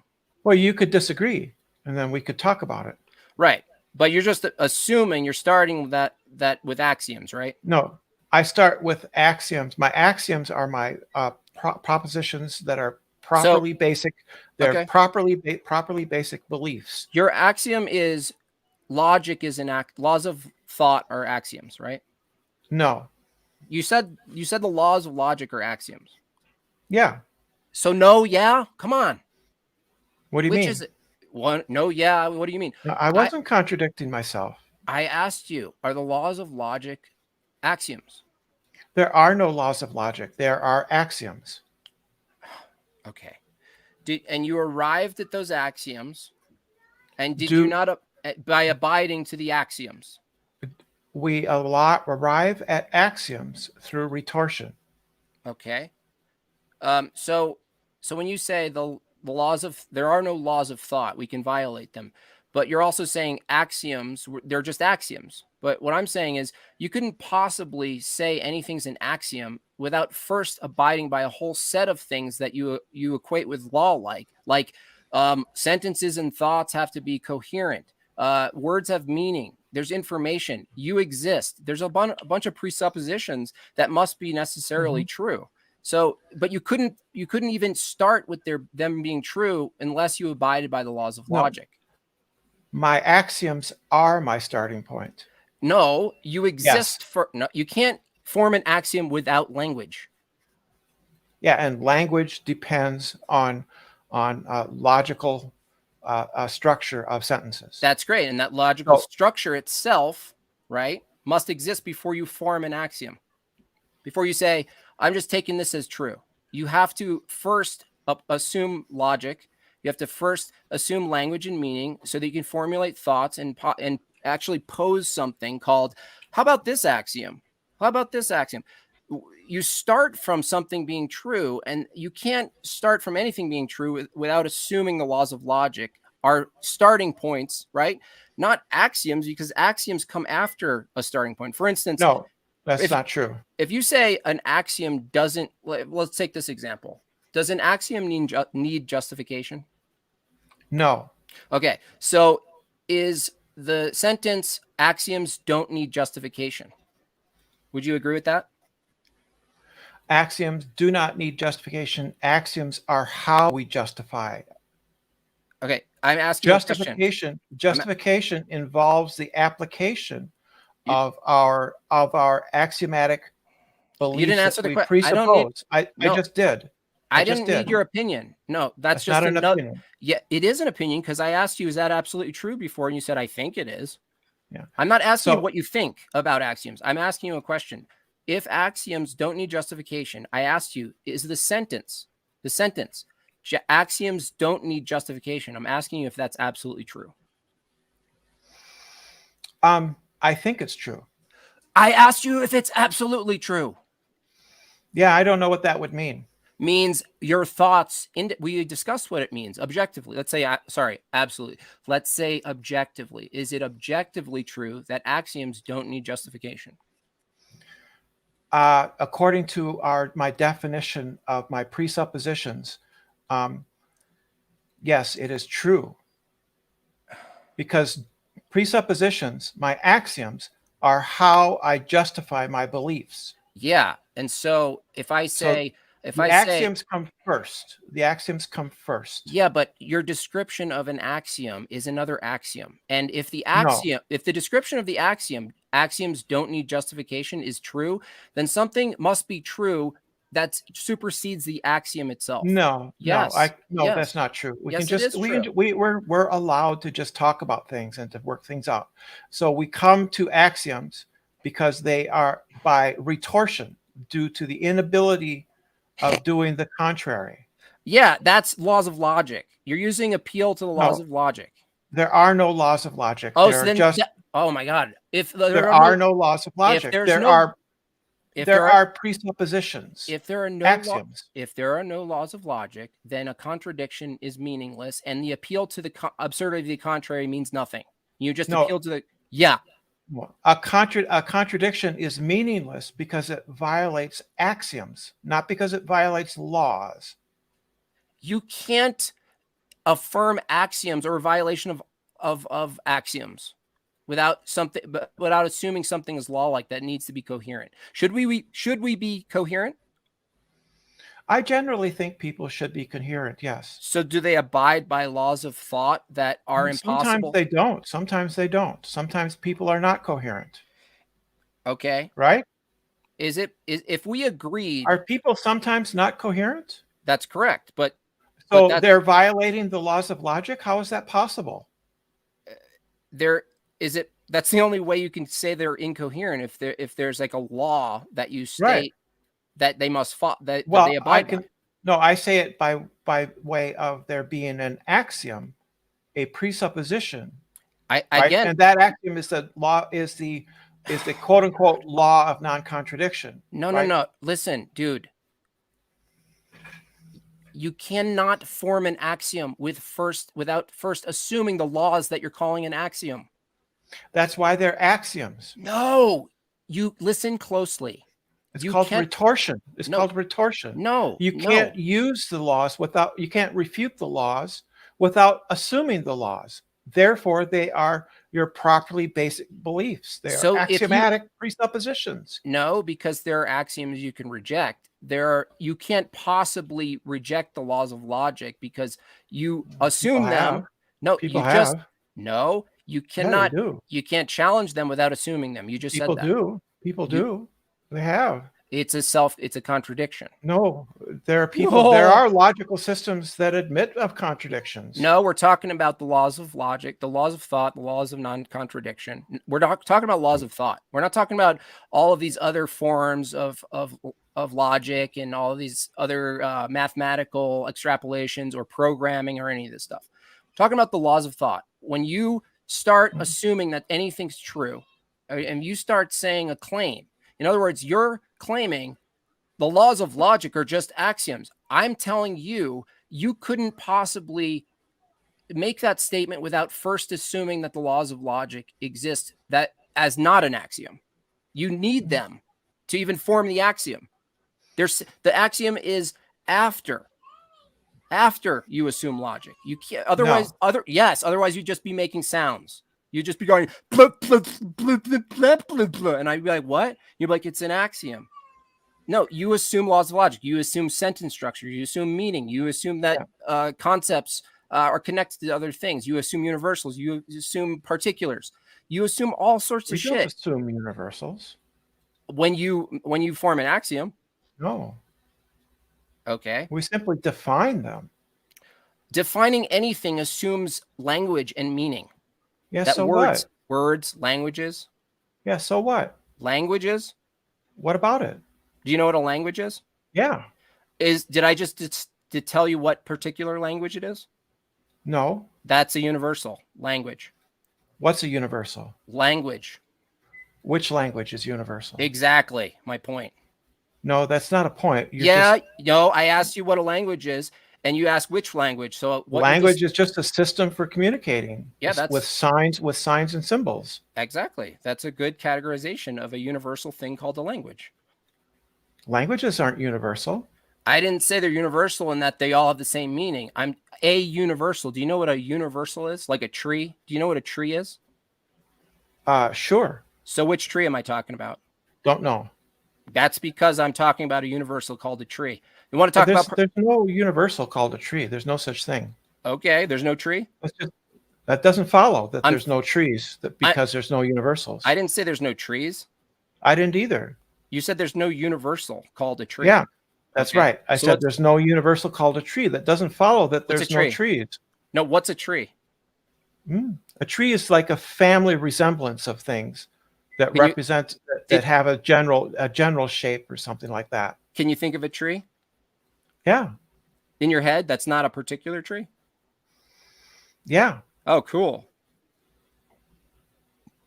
You just thought of a universal called a tree.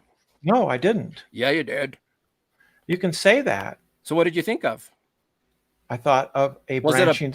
Was it a box or a chair? Is a chair not a tree? Chairs are generally not trees, although a tree could be a chair, couldn't it?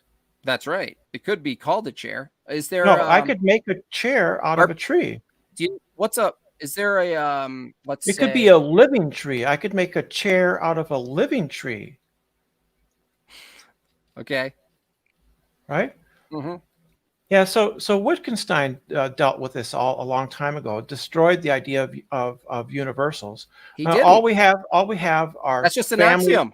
That's just an family axiom. resemblances. That's We just an just said axiom, dude. Brenda, that's not an Brenda, axiom. Brenda, that's an axiom according to That's your own not an logic. axiom. That's Universals don't exist is an axiom according to your that's thought. not an axiom. Okay. So how did you prove that? With laws of logic that are axiomatic? Yeah, we can get there by Oh, reasoning. so reasoning. So Yeah. it's not actually true. It's just the fun time called having a conversation and pretending that something's actually true simply because you invented something called an axiom that the laws of logic hold true, and you're just doing it, superficially, like, we should just pretend that we're talking about something that anything is true, right? Well, Like if that you're tree. out of your depth, just say so, and I'll explain things to you. No, I'm mocking you. I know, but it's silly because you don't know what you're talking about. I do. I've already No, you demonstrated. don't know what an axiom is. I do know what an An axiom is. axiom is a presupposition that is assumed to be true, right? Uh-huh. Based on our inability to assume the contrary. Okay. Does that That's up? called retortion. That's called retortion. Okay. Does that assume the laws of logic? No, Yes, it there does. are no laws of logic. Oh my God. Then, oh my God, you are retarded. No, there Yes, are you no are. laws of logic. There's no Okay, laws that say logic must be done this dude. way or that way. Brenda, What dude. there Listen, are axioms and various logical systems that people create. Brenda, People dude. make them. People Brenda, make dude. them. Define the axiom again. It's a presupposition that is assumed to be true, upon which we base our reasoning. We Okay. reason from our presuppositions, Okay. Hold not on. before them. Just keep it sharp. Do it again.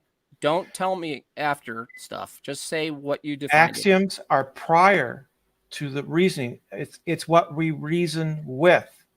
We No. reason with our So, presuppositions. okay, hold on. So you're saying you can form an axiom, right? Without reason. Axioms have no rational justification. They are I without I did rational justification. I didn't ask you that. That's what I was just. Yes, I answered your question. No, I didn't ask that question. Yes, you did. You just Say don't understand the answer. no, you didn't answer the question. I did. I said, Axioms are pre-rational. okay, so how did you form an axiom without assuming language and that sentences have structures and words have meaning and the laws of non-contradiction must hold and the law of identity is true and all that stuff? I don't How, have to give up language in order to come up with I laws didn't of ask logic. you that. Yes, you did. I said, how did you come to a presupposition called an axiom without assuming, right? You assume By a bunch of things first, right? by retortion, due Do to you? the impossibility of the contrary. So you We can't. we believe in the law of non-contradiction through retortion because of the impossibility of the contrary. Yeah, yeah, we do because you can't Yeah, challenge them, right? So we agree there. right, because they are the foundation on which we build our reasoning. Our rational beliefs are built on axioms. Axioms are the foundation. They are Mhm. the bedrock, the bottom of our reasoning. That statement right there, is that an axiom? No, it's not an So axiom. that part's not true though, right? Why not? Because according to your own methods, your own thinking, your own worldview, that the thing you're describing is not actually true. It's just what you think is true, so long as as long as we accept axioms. No, axioms aren't true. Axioms are how we prove things to be true. Okay.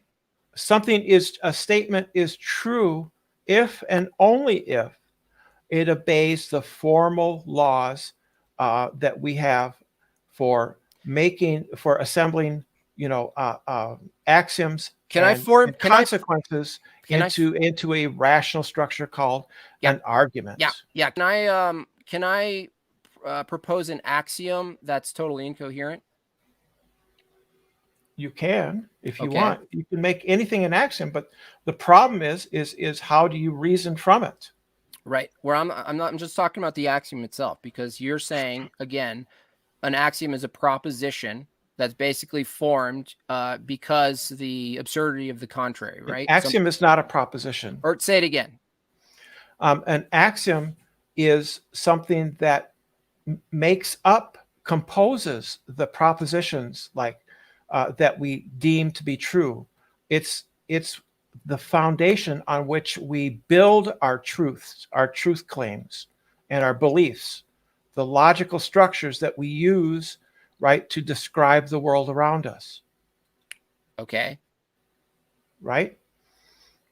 So you're saying your axiom is, can you put your axiom into a sentence?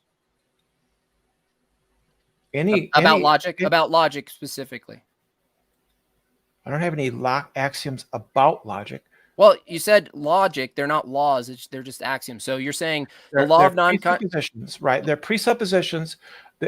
All Okay. these words are synonymous. Okay. Axiom, Okay. presupposition, or properly basic belief. They're all Okay. synonyms for the Right. same thing, which is something which we can go no further. It is the basis, the Okay. foundation. We can go no further, and Okay. thus we use them as like bricks and I we understand. put them together to form I understand. sentences. We put them together to form sentences, and then those sentences can be true or false based on certain conditions.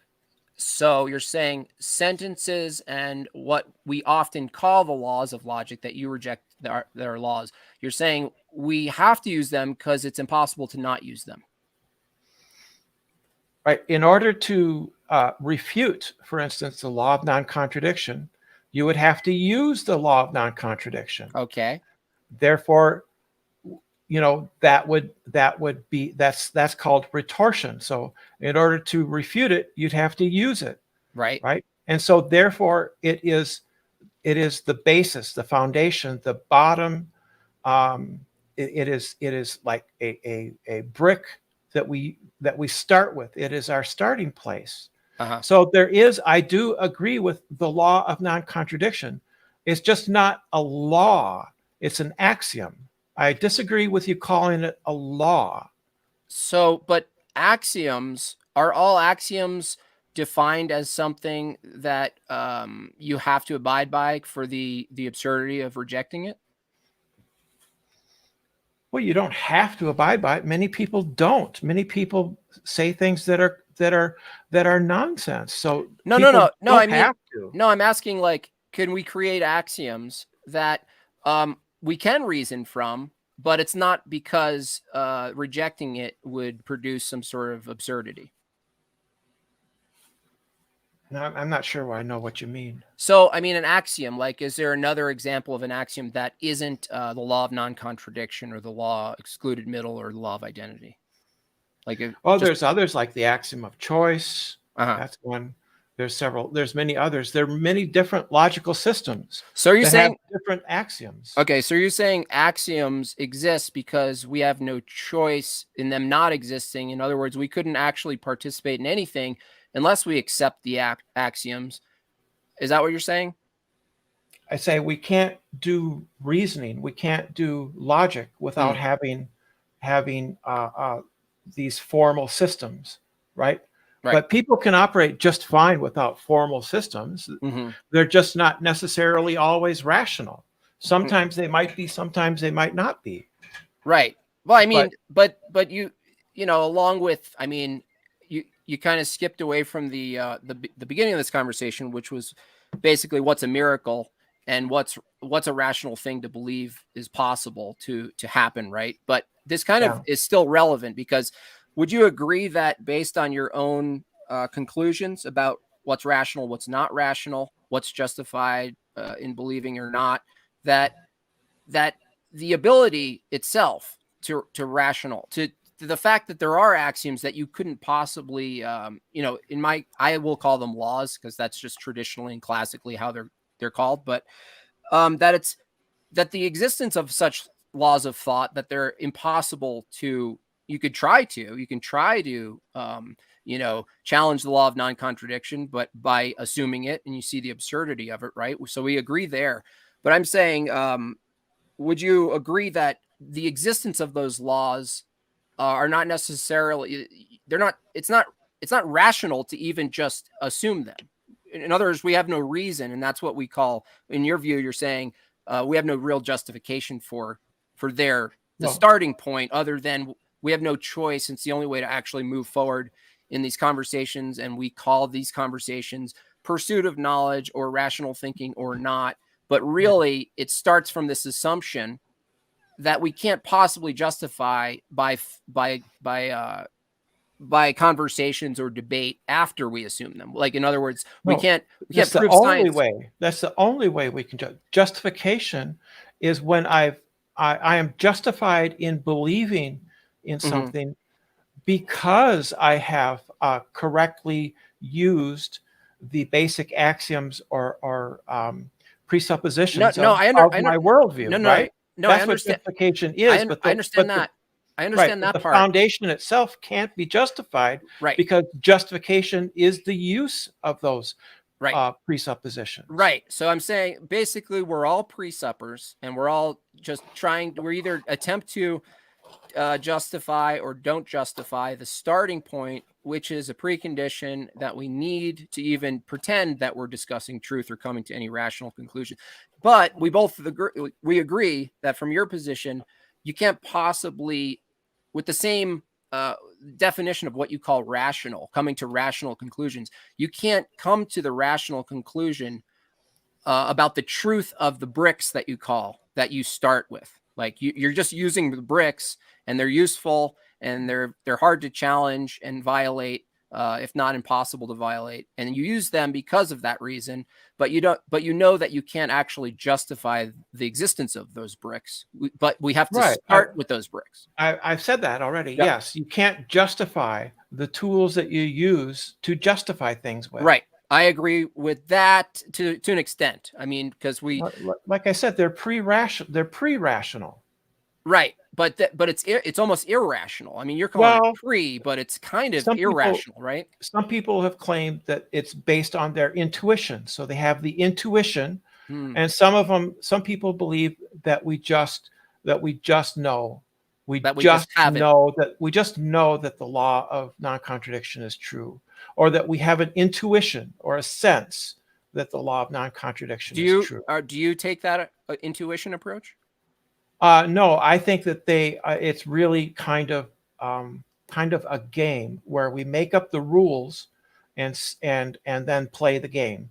And so the rules are the axioms, the presuppositions, and then we find out what those presuppositions lead to. But So that seems irrational to me, though. That's like playing a game and pretending that you're conventionally agreeing on the rules, when in reality, which you've admitted, it would be impossible to challenge the same rules, because you'd be appealing to the rules to challenge the rules. And you seem to hmm, get that part, but yeah, you're but people basically saying, like, there's a basketball game and we're all agreeing to yeah, play, and then there are rules, and then or like say like football, there's American football, but then there's Australian rules football. There yeah, are different rules for football, but and that's there's not. different rules for logic. There are Can, different logics that use different rules. No, I know, I understand that argument, but when you bring in other forms of logic, what's still intact are things like fundamental things that are still logically based, like things have meaning, and there's identity, and you know this from that, and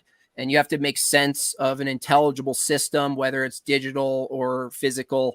And so these things are still true at a foundational level, even when you go into those other forms of logic that may in their own system violate, let's say, a law of non-contradiction or something, or excluded middle. You Well, can find certain systems that in do that. that case, you would just be saying that these systems have pragmatic utility.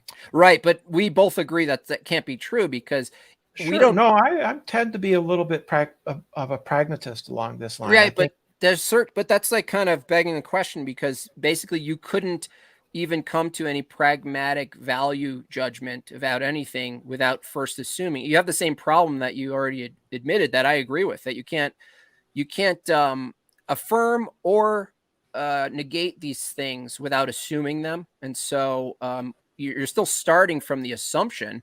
So it can't be pragmatic, because pragmatism would assume an arbitrary goal that you have, and you couldn't come to an arbitrary goal without first utilizing, let's say, what I call laws, what you call axioms.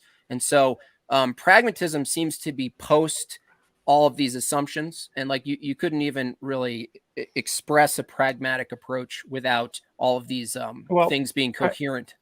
pragmatism would just be the position that the different logics that we create, these are different games, and we use these games.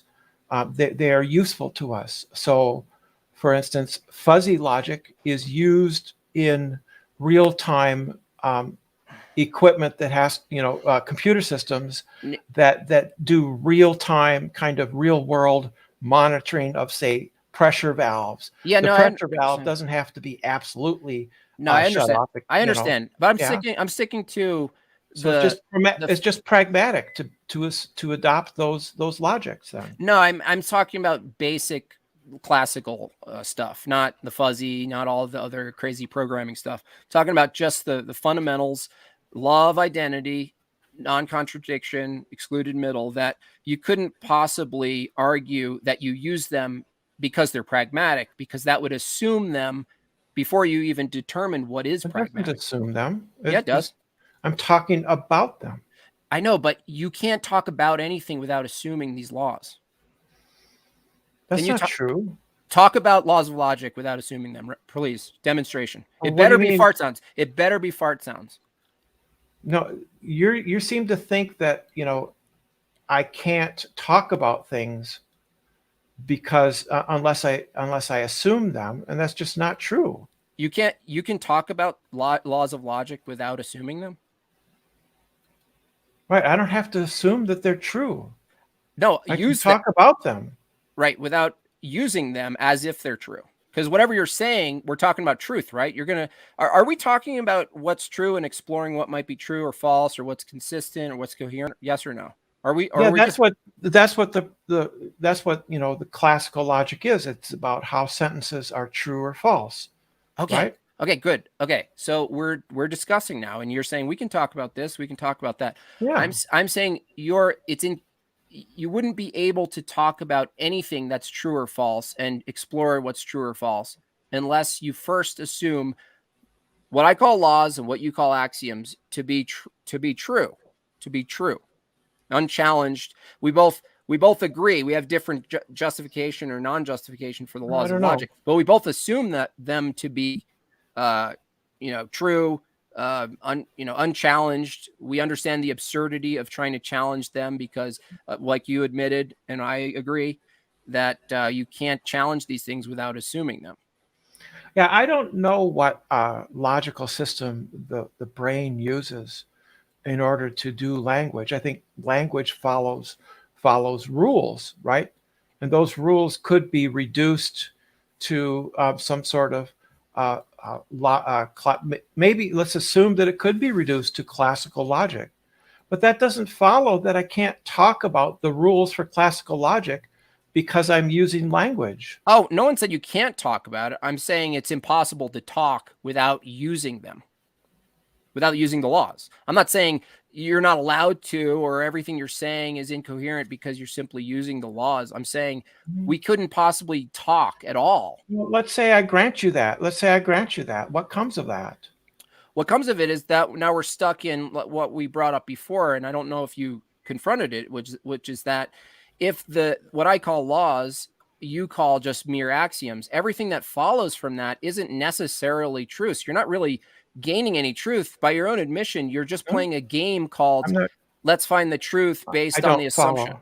I Okay, don't follow. I don't follow. if an axiom, right? The axioms, the laws of thought, law of non-contradiction, excluded middle, law of identity. You hold them to be true because, well, one, they're pragmatic and useful, so we can talk about stuff, and two, they're impossible to challenge without basically using them, Yeah, right? they're the bottom rung. They're the bottom rung of my reasoning, right? Okay.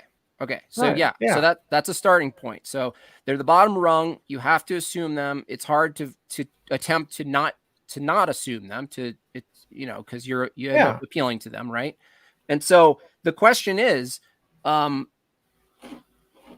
the question is when you pursue and try to apprehend truth after that assumption, how do you know any of it's true, or are you just calling it true? Anything we discuss after we both agree on axioms, let's Well, say. I know it's true to the extent that I have properly employed my my properly basic beliefs, my basic reasoning beliefs.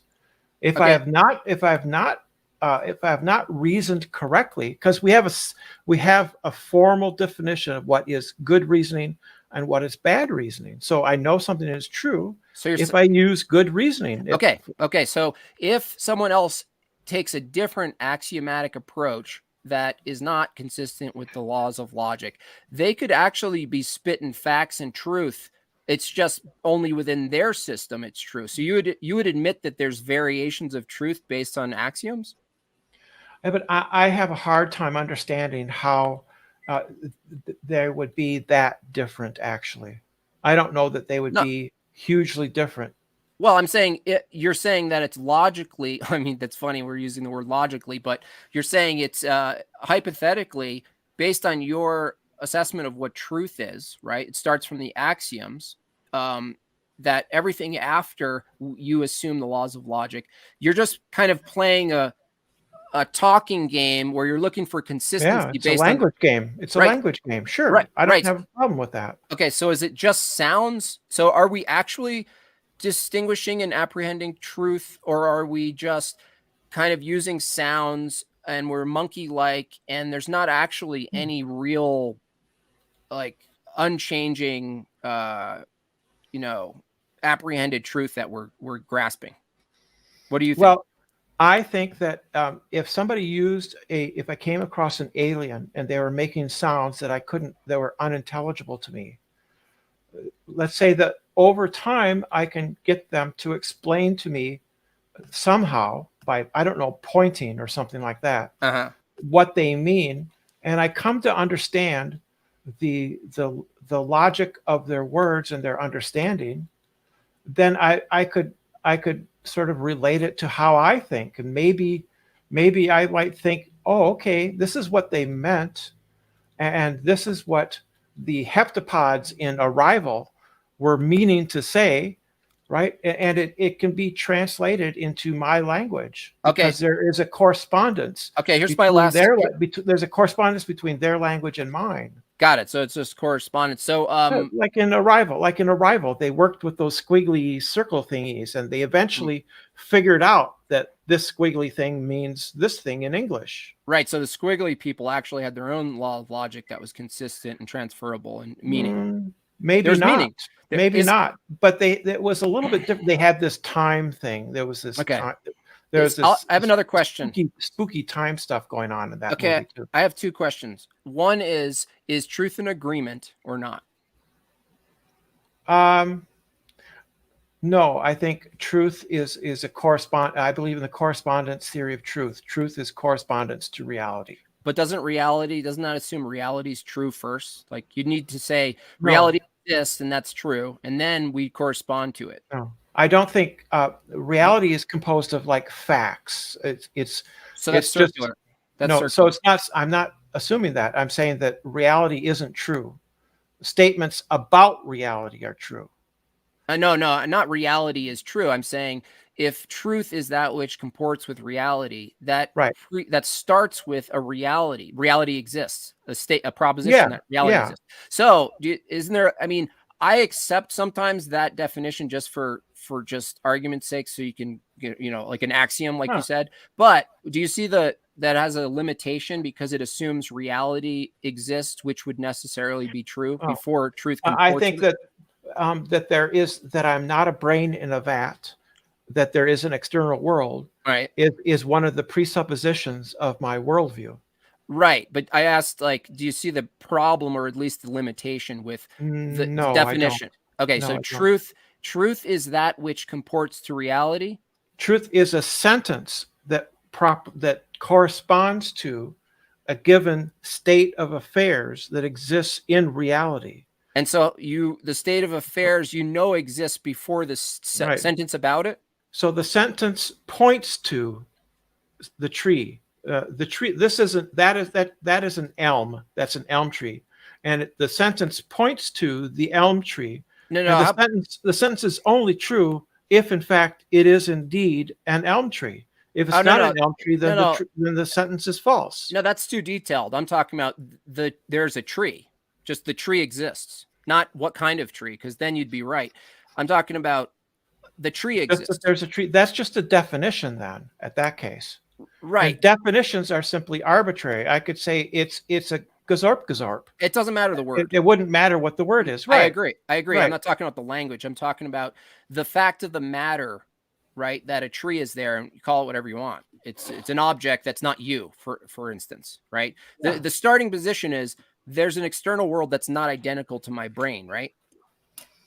Yes, I agree with that. Okay, so that needs to be true before we come to the conclusion that truth comports with reality. In fact, if it needs, I can't know if that's true or not. Okay, That's fine. a presupposition, because I could be a brain in a vat. Okay. I could be just a program in a computer simulation.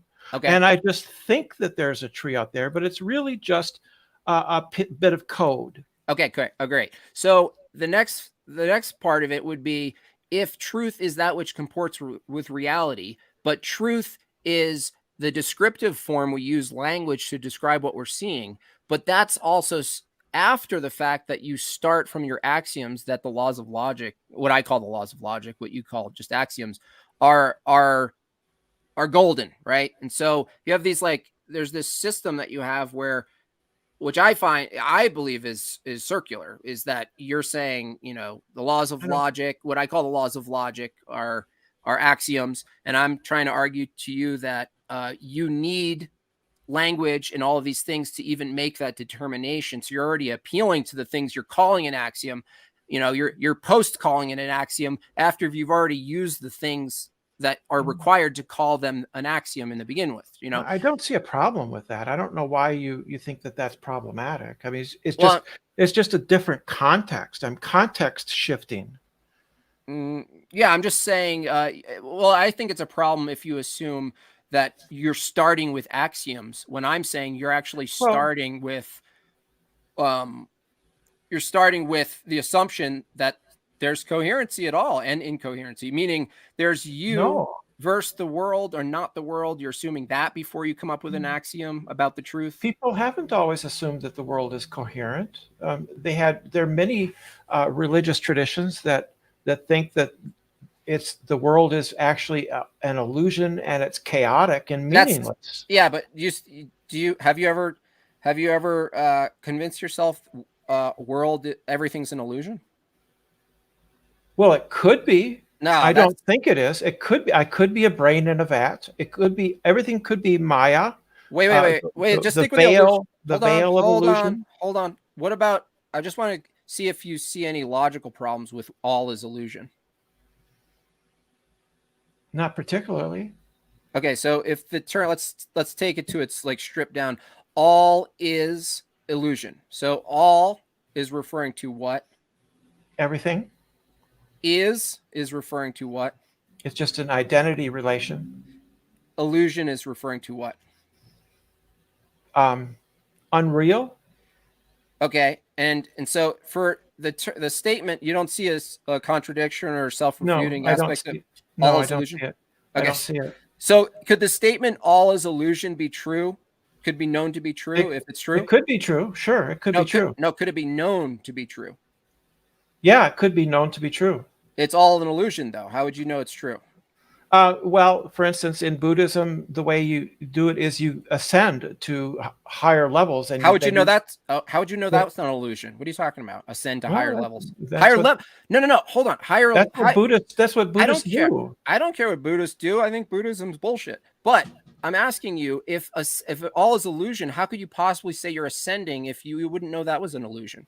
Oh, that's fair enough. Okay, great. I mean, I didn't think you really thought that, but maybe you're just exploring it. That's why, I take that there is an external reality as a properly basic belief. I cannot prove that it's true. I simply take it as true. Right. Okay. And then do you believe in that there's objective morality, that there's actually a good in the world or an evil that's not identical to No, I matter? don't. No, I Okay. don't. You don't. I Okay. think that morality is an agreement. Okay. Is there anything that you would find absolutely immoral, regardless if everyone agreed on it? Absolutely immoral. Yeah, like regardless of agreement. So I would have. You mean emotional reactions? I would have emotional reactions to no, not people that. torturing babies. No, For not an instance. emotional reaction because that's just chemical. It's useless. I'm talking about. So you don't really think slavery, like you don't think murdering babies wholesale You in a society would mean be like actually immoral. It would you just mean be. like Jesus did in the Bible when he murdered babies? No, I'm not talking about that. Oh, you're not talking about that time when Jesus murdered babies. No, because we're talking about your definition of agreement. So I wouldn't go back to that reference and say that's an example of an agreement. I would say you're talking about your Yeah, position that it's an agreement, right? yeah, So I'm asking you yeah, if there's a society tomorrow in Louisiana yeah. that says let's murder babies, you based on your view, you would admit that you couldn't have an argument against it because it's an Oh, agreement, I would right? have an argument against it. I would say I don't like that. No, that's not an argument. That's an Yeah, it opinion. is. No, No, that's no, that's an opinion. yeah, no, it's still an argument. No, It's it's not. still I don't I like say that. you shouldn't No, do that because I don't like it. Yeah, no, that's a good argument. that's a terrible argument. Well, I can back it up. I don't like it. How do you back that Yeah, up? I don't like it. with bazookas. Yeah, well, that's a little more honest. If you're going to use force, at least you're getting into the nature of your Well, materialist view. that's how agreements are basically. But it's We not have immoral. state But it's not immoral. morality is simply a An mutual agreement. agreement, a Okay. mutual agreement, Okay, and so so it's not immoral then. It's just you don't like it. yeah, Okay, mass babies, Louisiana, yeah, you like Jesus drowning all the babies. not an agreement. Jesus Not an Jesus agreement. putting his hand No, right on the baby's not mouth an and agreement. Not an pushing them agreement. under the floodwaters, That's not pushing an the agreement. babies. That's not an Yes, it agreement. is. No, it's Yeah, not. What was the agreement? Jesus promised that he wouldn't kill people, right? Right? No, So that would be a so breaking of agreement.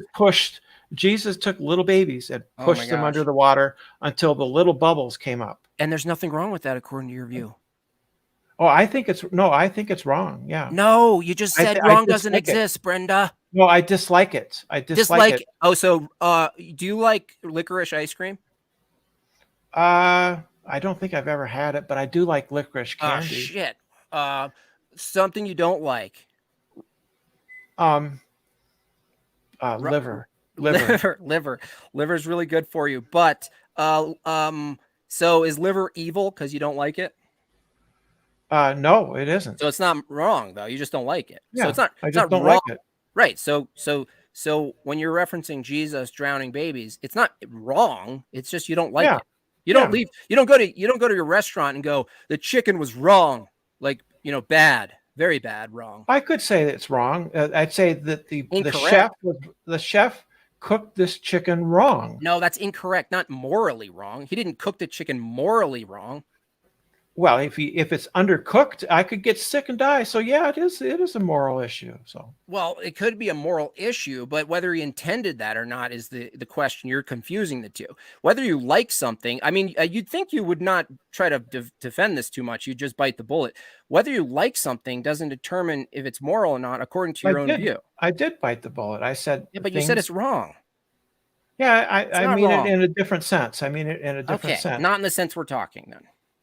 Yeah. Okay, so that's cool. Okay, so you know morality doesn't exist. God doesn't exist. Truth. You should talk to Tom Jump sometime. Oh, I've talked to him. Oh, you talked to him? Yeah, yeah, You have? yeah, a little bit. Yeah. Uh-huh. Yeah. Is that You should- your ideal candidate for philosophy? No, Okay, no, just trusting. no. He's okay. He's okay. He's not the best. What do you find wrong with some of his views? Anything? His belief in objective morality is Okay. wackadoodle. I think his basis is. I mean, it's interesting though that he doesn't. You believe in objective morality, so I don't see what Uh, your problem is. But yeah, yeah. you believe it. Well, actually, I don't know. Do you believe in objective morality? There's only objective morality or no morality. There's no other version of it. You can't have subjective morality. It's just not morality. So So, if so what would subjective morality be? Would that be it the wouldn't morality it of a wouldn't be exist. subject? It wouldn't exist. It's a silly No, term. Subjective right. morality is silly. Right. So, subjective morality, if it existed, would be what? It can't If exist. it exists. If it existed. No, it's logically impossible to exist. Right. So, subjective morality would be the morality of a subject, like a person, right? No, no, it would just we called your preference. That's why it's silly Right. because Your preferences. it forces you to say the licorice ice Right. cream was immoral. Like the preferences of Jesus. Those Oh that's a no, subjective morality. no, there wouldn't be preferences. That's God a doesn't. no, Jesus doesn't have preferences. no, that would be a straw man of what the standard of morality is. What does Jesus? He does. Jesus doesn't have preferences. I think he does. Doesn't he prefer that you obey his laws? Yeah, but I don't argue that the absolute morality is based on Jesus's preferences. That's your terminology. Well, what are they based? What is it based on that? Uh, objective morality. Objective morality, from my view, is based on the good. The good has to exist, and Oh, okay. the privation of the good is what you determine to be evil or an act away from good. So there's only actually good. Right. Immorality would be actions away from good. So the only Right. question is there a standard for good? That's the So only real. Jesus, right. So Jesus must follow the standard of good. Right. I got it. Follow, He encapsulate, has to. embody, but that No, doesn't mean he has to obey the standard of good. Otherwise, his pronouncements would not be good, right? it's impossible for him to contradict good Why how is that? because he is all that God is. So the embodiment of God in a man can't have the flaws of the natural man. Right. So when Jesus orders people to kill somebody, that's good. Did you did do you believe that Jesus ordered people to kill people? Yeah. Okay, so you believe in Jesus? The Canaanite. So you believe in Jesus? I believe in him in the same way I believe in Sherlock Holmes. Yeah, of course. Okay, so you believe Jesus existed. Do you believe Jesus In the was same sense that Sherlock Holmes existed. Yeah. okay? So do you believe but Jesus wasn't but so you believe Jesus was just Sherlock Holmes kind of character? Or Like Dumbledore. Maybe yeah, okay. Dumbledore would So be just a better. man, so just a man basically. Yeah, he was likely just a man. Okay. And how did you determine that? Why should I believe anything else? Oh, well that seems reasonable. Yeah, it is. Okay. It's reasonable to presuppose that he's just a man until there's evidence to the contrary. Do you have any evidence? Any evidence that Jesus wasn't just a man? Yeah, No, it's the opposite of your view. exactly. I just take it on faith and the consistency of what my beliefs bring to me. Oh, I don't have things on faith. I have things based on No, you don't. presuppositions. Yeah, that's faith. You have No, faith in a that's not precept. faith. That's not faith. Yes, you do. That's not faith. You have yes, you do. No, Do you have that's not faith. you have faith in? We just discussed this, dude. You have faith in the laws of logic as a No, presupposition. You no, can't I don't. justify it. You can't justify the laws of logic. So you have faith. Yeah. You have faith No, in the. that's not how it works. You That's not have how it works. yes, you Faith do. is belief without Do you evidence. believe yeah, belief without evidence. Is there any evidence of the laws of logic? Hmm. How about a seven? Uh, Do you a believe seven? seven? Yeah, The number math. seven. Yeah, math. Those are just definitions, Is there right? any evidence that 2 + 2 = 4? Yeah, you can prove it. No, I said, is there any evidence? It's analytic. It's not something that the kind of thing that you have evidence Oh, for. okay, great. So there are different categories for what is true and what's not true. And that means how we come to something that could be Yeah. true is not based solely on evidence. Well, analytic claims are true by definition. So do you agree all things that are true aren't true? We don't come to the conclusion that they're true in the same way, right? Well, we have inductive and deductive arguments. So deductive arguments are necessarily true. Uh-huh. Inductive arguments based on empiricism Uh-huh. and evidence, those are probably true. Okay.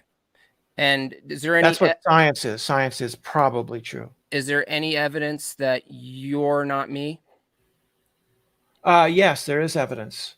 and our minds are not the same?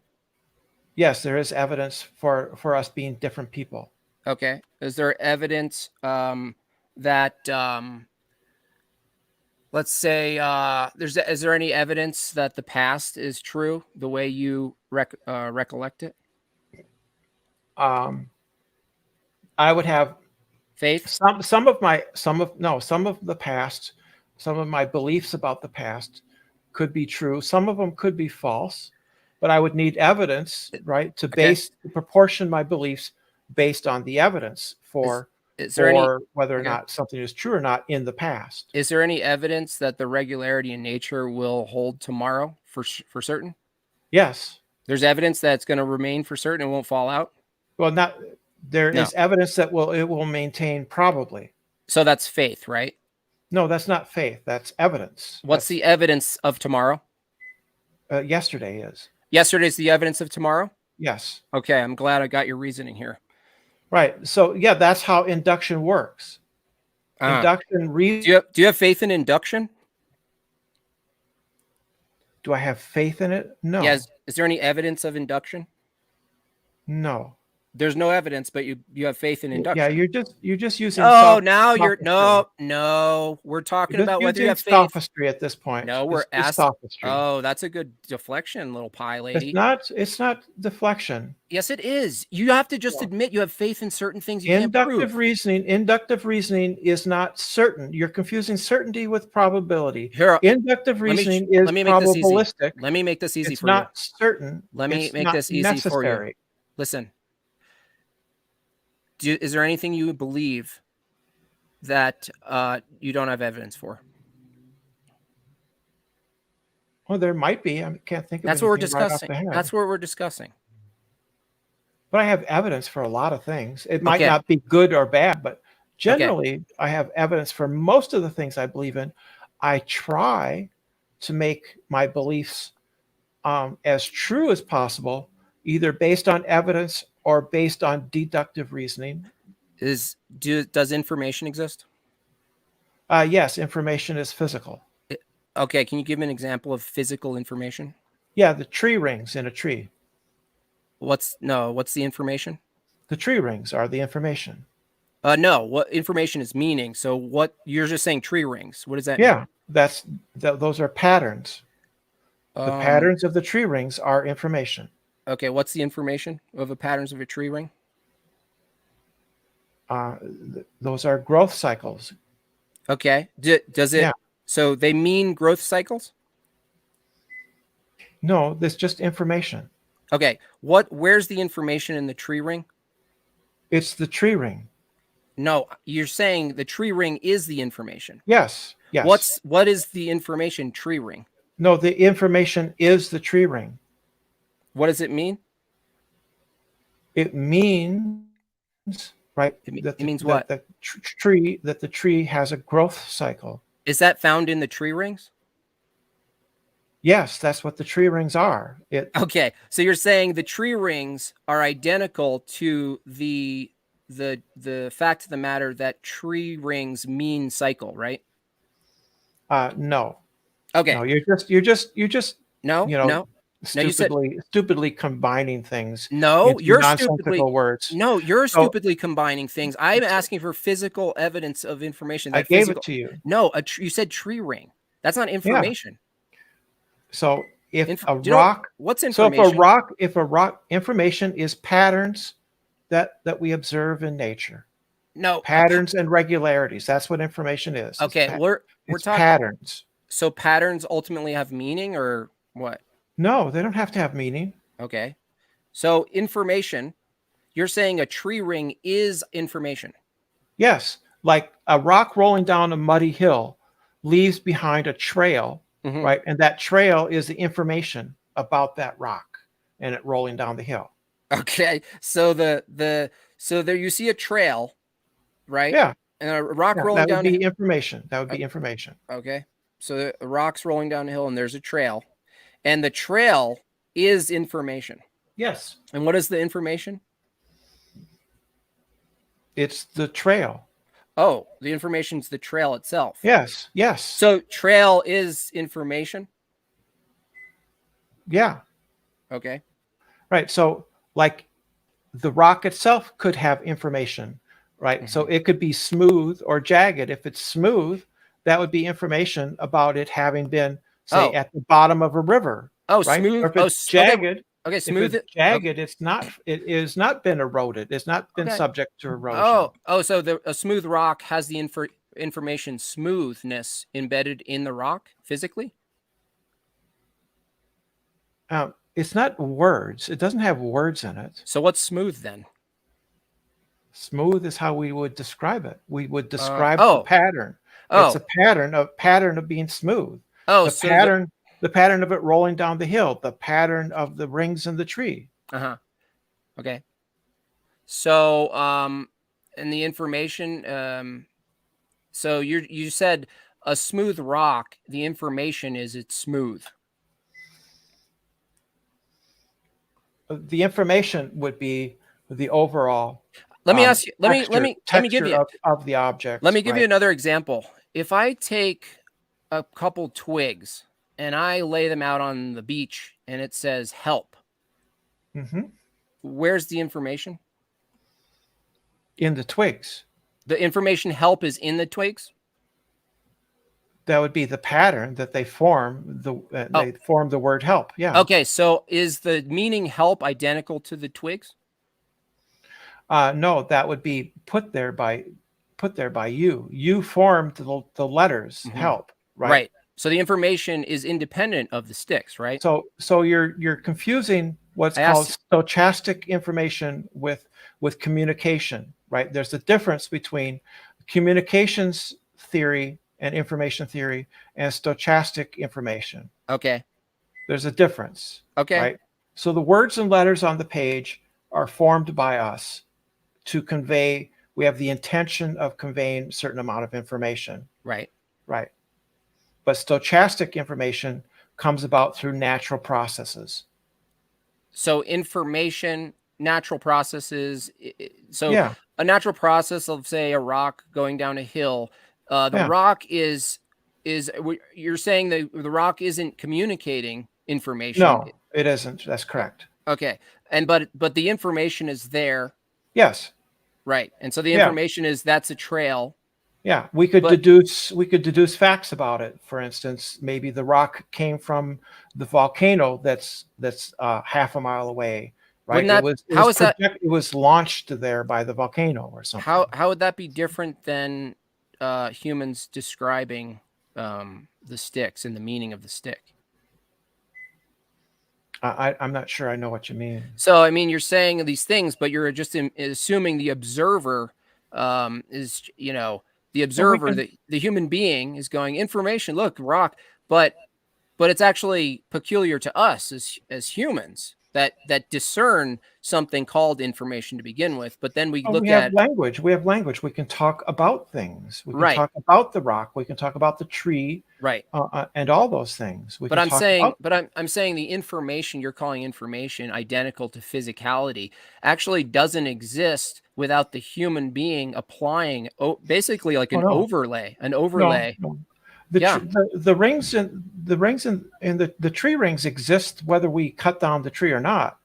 Whether any humans ever exist or not, the information is still there. No, because information assumes meaning. No, it doesn't. Yeah, you said the tree rings is identical to basically the growth of the tree. Yeah, It's an expression of it's a symptom. It's something. It's like yeah. something that occurs as a result of growth, right? Meaning is assigned by people to things. It doesn't exist out there, So it's not right? physical. But information does exist out there. So But meaning, okay, the meaning we attribute to any information we come across is assigned to it by us. so information exists independent of meaning, you're saying. Yeah, Okay. yeah. Well, I mean, I disagree with that, but I Oh, see okay. why you think that. Okay. Um, well, I Well, mean, that's later then. I'm getting tired. So it's been nice talking to you. okay. You too, and you could All right. jump back on whenever you want. I do want to bring it back around the next time because I feel like you didn't really confront the problem when we talked about what a miracle is and how we defined it and how we agreed on the definitions, and then we looked Well, at what those things. But again, we don't need to start that now. well, the fact that a miracle exists and can't be explained, it doesn't follow that there's something that we can't explain, therefore it's a miracle. That's a fallacy. Right? No, I wouldn't argue that. That's exactly what you did argue at the I didn't. beginning. Yeah, you did. I really didn't. Yeah, you really did. I oh, hangs up. Well, hey there. Oh, you're muted. There we go. Are you muted? You're muted. Yes, I'm muted. Oh, how's it going? Hey, that was very entertaining. Go, To Brenda. say the least. Yeah, I guess. Yeah, my topic probably was just more. I've found myself in these like the 20th century classical composers' comments, and it's just like people constantly arguing somehow this is beautiful. And I was curious if you had any opinions on sort of this um, idea that people, it seems like they get into this sort of trap of um, there is no objective beauty, but there is somehow, and somehow that they're indicating that those are that way. I don't know if you'd experience similar with your art stuff. Oh, like beauty? Yeah. I think that out of all things is hardest to argue in some sort of like logical, formal way. And you know what I mean? Because out of all things, I think beauty, it's if you start opening up to anything can be beautiful, it's almost like a moral claim in a way. Like It is. It gets right to that. Yeah. yeah. And so I feel like this is like one of those topics where it's a lot like any of the categories of philosophy where you can't really talk about one without assuming a bunch of things, or at least one thing about another. And it ties in, it immediately goes into it. So some people could just say, oh, beauty is just symmetry, right? And that's it. And then someone would be like, well, no, I don't like symmetrical. I think something else is beautiful. But then it just opens up a whole new world of like, anybody who says something else is beautiful, do we then start to assume that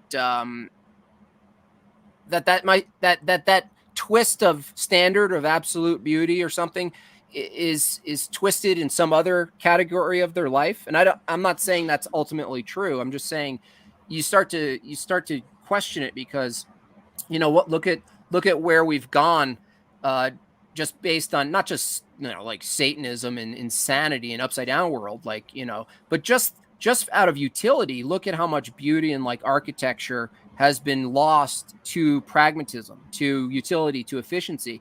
And you look at it but then some other utilitarian goes, oh, the efficiency is beautiful. It's like, I don't need the arch. Yeah. So it does. It is one of the topics, the categories, beauty, that I ultimately do ground in my Christian worldview, right? As just another metaphysical absolute that's tied in with, compassion and love and all of these other things, all embodied. And then you almost choose that as not like you're being subjective, but if it's fully coherent and nice and fleshed out, you can pursue beauty in that model, I guess, in that standard. But as far as the word itself, it's really hard to admittedly, it's hard to talk about it in just like your everyday natural language, logical, propositional logical thing. I think it transcends that, and that it's not entirely accessible in its wholeness. It's almost like, it's almost like we get just moments of it, and we couldn't possibly capture it. Like the best we can do is make our drawing, make our thing, make our arch, make our statue. But we know, just like morality, we can't achieve or be identical or reach the standard. So it's almost like this thing we know impossible. It's impossible in the material sense, if that makes sense. Yeah, no, that's interesting too there, because I think there is something sort of different with beauty than maybe some of these other ones where the um, there's no. I mean, I guess you could say maybe Jesus is the embodiment of beauty, but it's like we don't like have necessarily God bringing a physical standard necessarily to experience, and so I guess maybe that's a little bit harder to Yeah, determine. except for the, him showing us his amazingness through his creation. Right. And so I think a lot, and that's actually a decent place to start, because any materials would go to symmetry. Symmetry would be seen in nature. Nature would have this like amazing aspect of fractal design, endless beauty, and all this stuff. And so there might be something there that bridges it as far as but I know what you mean. He didn't like just like erect a statue, Yeah, he wasn't in like the a ocean. carver or something Yeah, like that. yeah, Yeah. yeah. I think the creation itself has the aspects, but I think necessarily it has not the aspects, and so there's the fallen state sort of built into us and the world, and it's like, oh, this actually isn't heaven, but you'll be convinced it almost could be, and then that ends up being the test. We can make it all beautiful, right? We can make it Yeah, yeah, perfect. yeah, yeah. No, because the interesting thing too was I was getting into this conversation. I guess this one guy was like saying, depictions of evil and so on like this, and it's like those somehow are also included in this body of beauty as well, and so it's sort of confusing in that sense of maybe the one of the most beautiful pieces of art has this terrible depiction of evil in some way. Right, right. Yeah, that's interesting too, how you end up like attempting to depict. I'm still in that inquiry too, like depicting the absence of good as something itself, but we know it's accurate, but we know it can't be identical Right. to it. Yeah. No. And Yeah. within music, it's like it's the dissonance whenever Right. it's there. Dissonance. I know Yeah. you talked about that. It's just Yeah. like yes, it's and if you remove that from most of like Chopin's wrong note etude, for instance, if you remove that dissonance in the beginning, it would be nowhere near as beautiful. And so it's Right. just like it's a There's a very reference point. Yeah. And then in music, and I think with anything, there's this assumption, especially from like maybe a Buddhist view, not to like straw man him, but um, that there's this equal balance of it, where it's like, right. and And I that's think not it comes true. from that. Yeah, yeah, exactly. And it's like there's not exactly an equal. There's enough, right? In other words, there's not equal like amount of people committing complete debaucherous sin and just the worst shit you can imagine, right? It's mostly not that, but just like dissonance, like you use a bit of it, in as a choice in music. And it's weird because especially in music, one of the quotes, I forgot who it was. I did a painting for my friend. It was like he's basically saying, you know, God created all the notes and the structure. I'm just kind of organizing it, but it was already Right. there. We couldn't say we created those. And so it's similar that we're in a weird way when we're in music. And I'm not a composer, so I don't know the actual all the notes in theory exact, but when we make a choice that's we know is an inversion of Mhm. order, how we can demonstrate in our expression that it was necessary to bring in, but it gets consumed by order and the good. And it's not disorder though. That's where I reject all of Jordan Peterson stuff. You don't go, here's chaos, because here's chaos is orderly. Someone's going, here's this thing I'm calling chaotic, off, Yes, and this dissonant. happens even in the entirely dissonant 20th century pieces. Right. It's Right. so organized. It's like it's so clear they understand music theory very deeply, but they've just at every possible decision they've decided I'm going to make it dissonant. So Right. they followed into it again, I guess, in a Yeah. sense. So Yeah. maybe it is beautiful in that sense. And Yeah. that's Yeah. where I am always. I That's think, kind of where the best conversations end. Is kind well, of like maybe yeah. it is. And I think someone mentioned intent, because if you go into the intent of it, you actually hear what the person's saying through it, which is Mhm. different than you also hear it. Ironically, the inverters, the Picasso, all the people who wanted to really just like create absolute mayhem. The irony is that they're still really trying to convey some form of structure that something's true. And so that's why lying always appeals to truth. You can't lie without the Right. truth. And so similarly, you can't invert anything, because inevitably you try to convince people that you did something, which is back to Yeah. appealing to that there's something orderly and worth looking at, even, or worth talking about.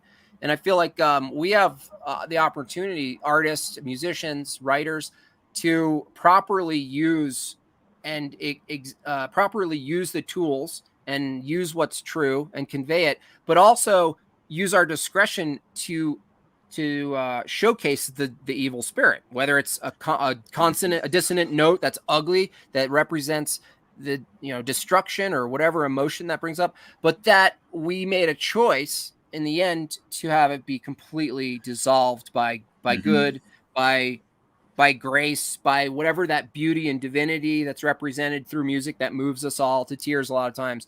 And the same is true for movies. You see now, there's no better opportunity than good writing, not just wholesome, cheesy, like, modern Christian stories, right? Talking Yeah. about like real stuff that could be gruesome even, that properly uses the inverted truth and then makes a choice to uplift, to bring the human back to God. But you don't even have to be that explicit. It's not like, here's your cross. It's like, Right. no, there's something deeper that convinces someone, unlike Brenda, that there's absolutely good, that it's undoubtedly true, that you've experienced it. And again, it's not a logical argument. It's not. That's what's so beautiful about art and music. We're using things that are not logical art. We're not going into the debate. Let's go into the Right. debate Yeah. and propositional logic. Oh, your format's off. No, these kind of things, the gifts we're given, transcend that stuff. You just boom. That's like humor. I mean, I'm lucky enough to make like little simple cartoons that if I do it right, I'm using laughter and absurdity, sometimes mockery, a lot of times mockery, to transcend whatever the proper argument would be. You know what I mean? And Yeah. that's cool that we have that as people who recognize our gifts, whether it's music or anything else. Yeah. No, and that's the way in. I mean, with a lot of these people who claim unbelief and so on, that's why it's just like you see either they've totally rejected and they attempt to create these. I think actually I consider the 20th century music like people actually intended to put logic into art and basically turn art into logic, and so I Right. see that Yeah. in there. So that is sort of a curious Yeah. um, dividing line, I guess, between those two things. Yeah. Also, you notice it even with, Brenda, who I have compassion for, is that you can see the dissonance and the downward frequency of just trying to argue. It's so nihilistic. It's funny that I call this nihilism. It's perfect because Yeah. the whole thing is nihilistic. It's, killing babies is not wrong. It's just an agreement. Also, Jesus is wrong for killing babies. You're like, you don't believe any of it. You don't believe any of it. And so you see it, and again, it's energy. And again, you might, in that instance, I might feel pride or a sense to bash her down, him, whoever, whatever, and there's always this opportunity to pull them up a little bit. You know what I mean?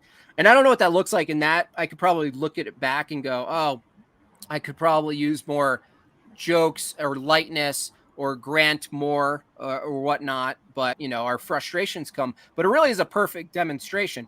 I didn't demonstrate what I'm talking about necessarily. I'm saying the opportunity. It's a perfect example of where you can use a different, it's not tactic, because that's like very manipulative. It's that you try to embody the opposite of what your carnal thoughts and all that stuff is trying to pull out of you. You know what I Yeah. mean? And so, what's interesting about it is it's never quite an argument that does it. Obviously, argumentation isn't ultimately the thing. Yeah. No, She's it's unwilling to see the contradictions, right? So if you show a contradiction, you show an absurdity or some weird circularity or whatever, it doesn't matter if they don't see it and use that as like, oh yeah, that doesn't make sense. Then it might be the case that those people respond actually better to things that they maybe don't experience as much, like super transcendental moments, Yeah. of goodness, of joy, levels like joyfulness to tears, and I'm not saying I can produce that on a one-on-one, especially with a faceless, like Sure. Yeah. No. that's already, faceless already is a Yeah. downside, but, Yeah. No. Because it's like I have an atheist friend that I talk to a lot, and the times that he gets the most, sort of convinced, or I don't know what you would call it, is definitely his experiences he's had in life that are these, very emotion wrought whatever yeah, experiences. And so it's like I think that's the way that communicates the best to them. And right. even me, I realize I know all the logic stuff. That's still not, at the end of the day, it's so much that day to day. Yeah. What do you experience? So. Yeah. Yeah. I'm totally leaning toward that. It's fun. It was fun to go in to all this logic. I still want to use it, but I really know from my experience already, just of myself, not even getting into it with people, Yeah. just of my own thoughts, that it pulls me somewhere else. It's almost like, I think maybe Jay Dyer and some other guys mentioned this, that there is a trap to philosophy and logic, that they're tools that were given to access something, but it's not for this other thing that we do where we're like, this winning, you know what I mean? It's this exhausting back and forth argumentation Yeah. Yeah. versus No. like, And no, there's something else that I'm pursuing. And if you keep pursuing that, I become nihilistic. You know what I yeah, mean? I was I gonna say, become, if I've done this for like 3 or 4 hours in a day where I'm just like really hard hitting into the arguments, it's just like I don't feel right at the end of it. no, It's no, not fulfilling at all. It's so much that meme that you drew there of the, right. you have to stop the global Yeah, totally. pedophile people, and it's just like, yeah. Yeah. So I try to do that just for people and myself, just to get back to, what we make, what actually moves people, and bringing people up, because a lot of these people who will come on, maybe if I get more of them, they're going to try to pull down. And so Mhm. I don't want to, a temptation is to pull them down to their logical end, which is a Right. good argument point because you bring them to absurdity, but then you're just in absurdity.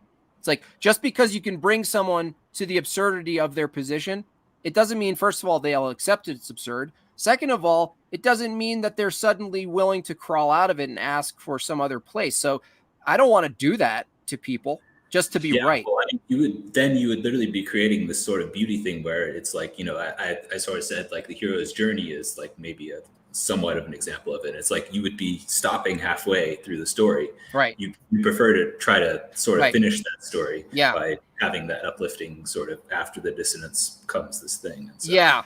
And a lot of that was dissonance. Maybe I don't want to take the piss out of people when they're actually putting themselves up, even though it yeah, wasn't, no, it was, definitely. And I mean, hey, even though it wasn't faced, that was still somewhat brave, I think. So yeah, it was good to get on and stuff, but I'd rather see the person I'm arguing with, their face, and it's better. It's just better. You get yeah. sense. You can, you can lighten up their mood a little bit potentially. And so anyway, I got to go through these super chats. I'm almost 3 hours in. All right. Well, good luck, and keep Cool. drawing those memes. Lots Okay, man. Thanks, Ross. That was really cool convo. Yep. Okay, cool. All right. I like that. I'm glad he jumped in, because that I actually would have went into like rehashing, and you guys would be like, "Hey, let's never do this again." That's actually why I don't like to debate. You know, it's just why I don't. Oh yeah, first. Okay, I'm gonna go through the super chats. Thanks, John. Thanks, Neil. Appreciate that.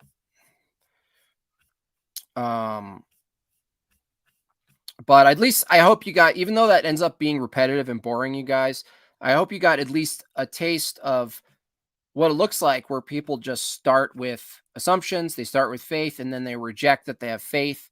And I admit I have faith. And it's like, sometimes you'll get an atheist, the materialist, to admit that they're faith based. But there are a lot of problems with that, because especially she miscategorized my first argument. I didn't form an argument. I asked her to go down a dialogue tree, and the dialogue tree had her accept 2 premises. A pie man's voice will drop 2 octaves when she admits truths exist. That's funny. I actually asked her if truth exists. I wonder if that's actually what happened. This guy came on asking JB, what do you like to know? Yeah, and now in the debate, if you're out of your depth, let me explain. Yeah. She came on. He whatever came on really in the wrong context. I mean, I hope he learned, from that. You don't call in to someone else's talking and be like, so what do you want to talk about? You called me. You can ask me questions. Go through these. I like this pie fellow. He's making good points with respect to a good interlocutor. Well, he's said a couple of things that I agreed with. But ultimately we're talking about, in the end, our fundamental starting assumptions and whether or not, the big thing that was really frustrating is that he didn't realize that tip for stamina. He didn't realize that you couldn't possibly form an axiom such as logical, he didn't want to call them laws.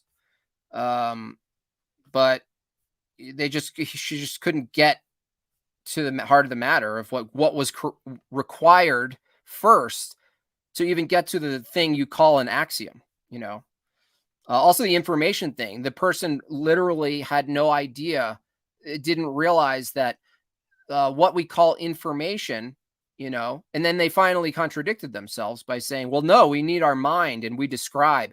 That's what information is. And then they were saying the information exists regardless of the human and whatnot. You're like, no, there's just the tree. You wouldn't even call it a tree at that point. It would just be, and rings wouldn't be rings. Rings wouldn't be anything. There would be no distinction rings. He also rejected universals while admitting things like tree exist. Right? I asked what a tree was. I didn't ask what a particular tree was. I asked what a tree. Can you imagine treeness, the idea of trees? Again, like the guy Ross who came on, which I'm really glad he did, brings it back to nihilism. How do we know anything's true? And what Pi didn't get, Brenda, is that anything that they said after their starting point is only true based on an axiom. It's not actually true. And so when there she goes arguing what's true or not about Jesus and morality in the past and whether God exists. Meanwhile, the entire starting position is just a convention. It's just a convention. That's all it was. Just a convention. We're just acting like we're talking. We're just acting like we're pursuing truth, but it's not actually true. It's just a consequence of accepting certain axioms. That's it. That's how absurd the position is. Anyway, I think that's it. Tips for the stamina. Yeah, that's 3 hours. That's the longest one I've done. I hope to make those things quicker. I'm sure someone like that will jump back on and whatnot.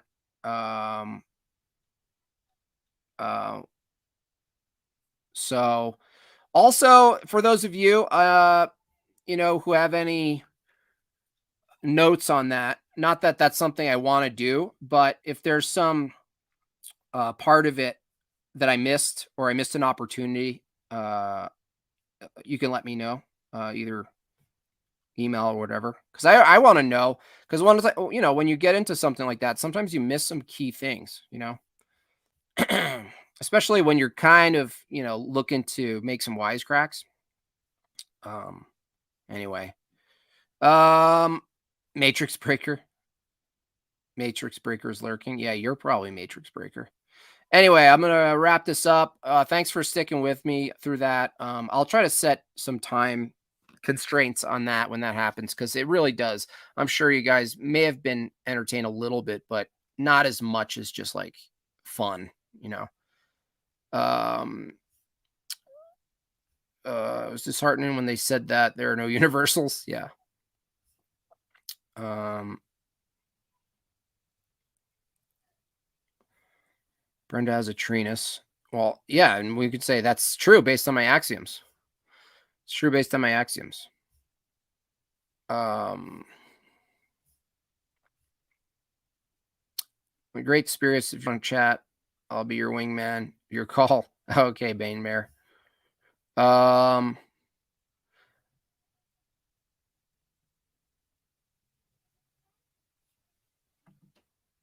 wonder why people believe in God or Big Bang think they have answers to what created something from nothing. Yeah, I mean, especially the Big Bang. I mean, if we presuppose an absolute creator of all things, including absolute concepts um, that are not found in matter, then how exactly, would be a silly question, like, mechanics. But yeah, that's an interesting perspective. I did want to get into how she determined exactly why God wouldn't exist. The best she can do is she just doesn't believe it because she's not convinced. Uh, I'm really annoyed that she didn't understand the first part though, because I had her cornered, and then I think that's when she ran, right? And for those of you who missed it, I asked her if she believes in miracles. She said no. I asked her if she accepts the definition of a miracle being that an instance that violates the laws of regularity, the laws of nature, and the laws of physics. She said yes, that's a definition. And I said, uh, a miracle, if it did actually exist, if it happened, right, and it occurred, then it couldn't possibly be described by physics. I didn't say it hadn't yet been described. I said it can't be. If it's a miracle, it literally can't be described by the laws of physics. It can't be explained, by the laws of physics. It can't be explained by the regularities of nature. She said yes. And that's when I brought in, well, the very existence of the regularities of nature and the existence of the laws of physics we know exist. In fact, that's the standard Brenda uses to say miracles don't exist. So what she maybe got and ran and freaked out about is she may have realized, I doubt it, that Brenda realized that the very standard to determine that miracles can't exist, the very standard itself, the very existence of the standard can't be explained, but yet they exist. So they're miraculous. Based on her, I didn't say because they can't be explained, that's a miracle. I said based on her accepting the two first definition and premises, that based on those, accepting those, you have to admit that it's a miracle that they exist. Or you have to argue they don't exist, right?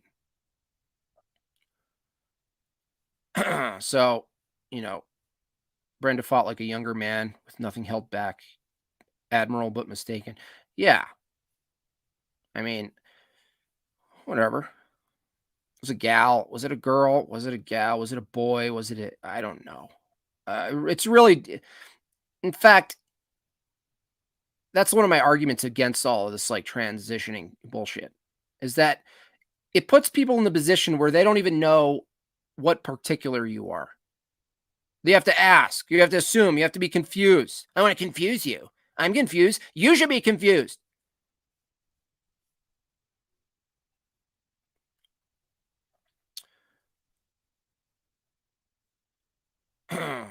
What created science they worship? Yeah. Yeah. How do you justify that these things exist? She's going to say it's a presupposition. You presuppose. She'll just say it's axiomatic. Brenda didn't understand that either. Brenda fundamentally didn't get when I asked, what's an axiom? Brenda described an axiom. And I said, do axioms need justification? And they said no. And I asked if that's an axiom. And if that's absolutely true. Is it true axioms don't need justification? If you say yes, then there's something true beyond the axiom that you're just assuming. That means truth exists beyond axioms. Anyway, yeah, let's give a big shout out to Megan and family patiently for your shared time with us. Hope y'all get some park time. Yeah, let's do that. Megan, thank you for this. That's the first time an opponent jumped on. So, you know,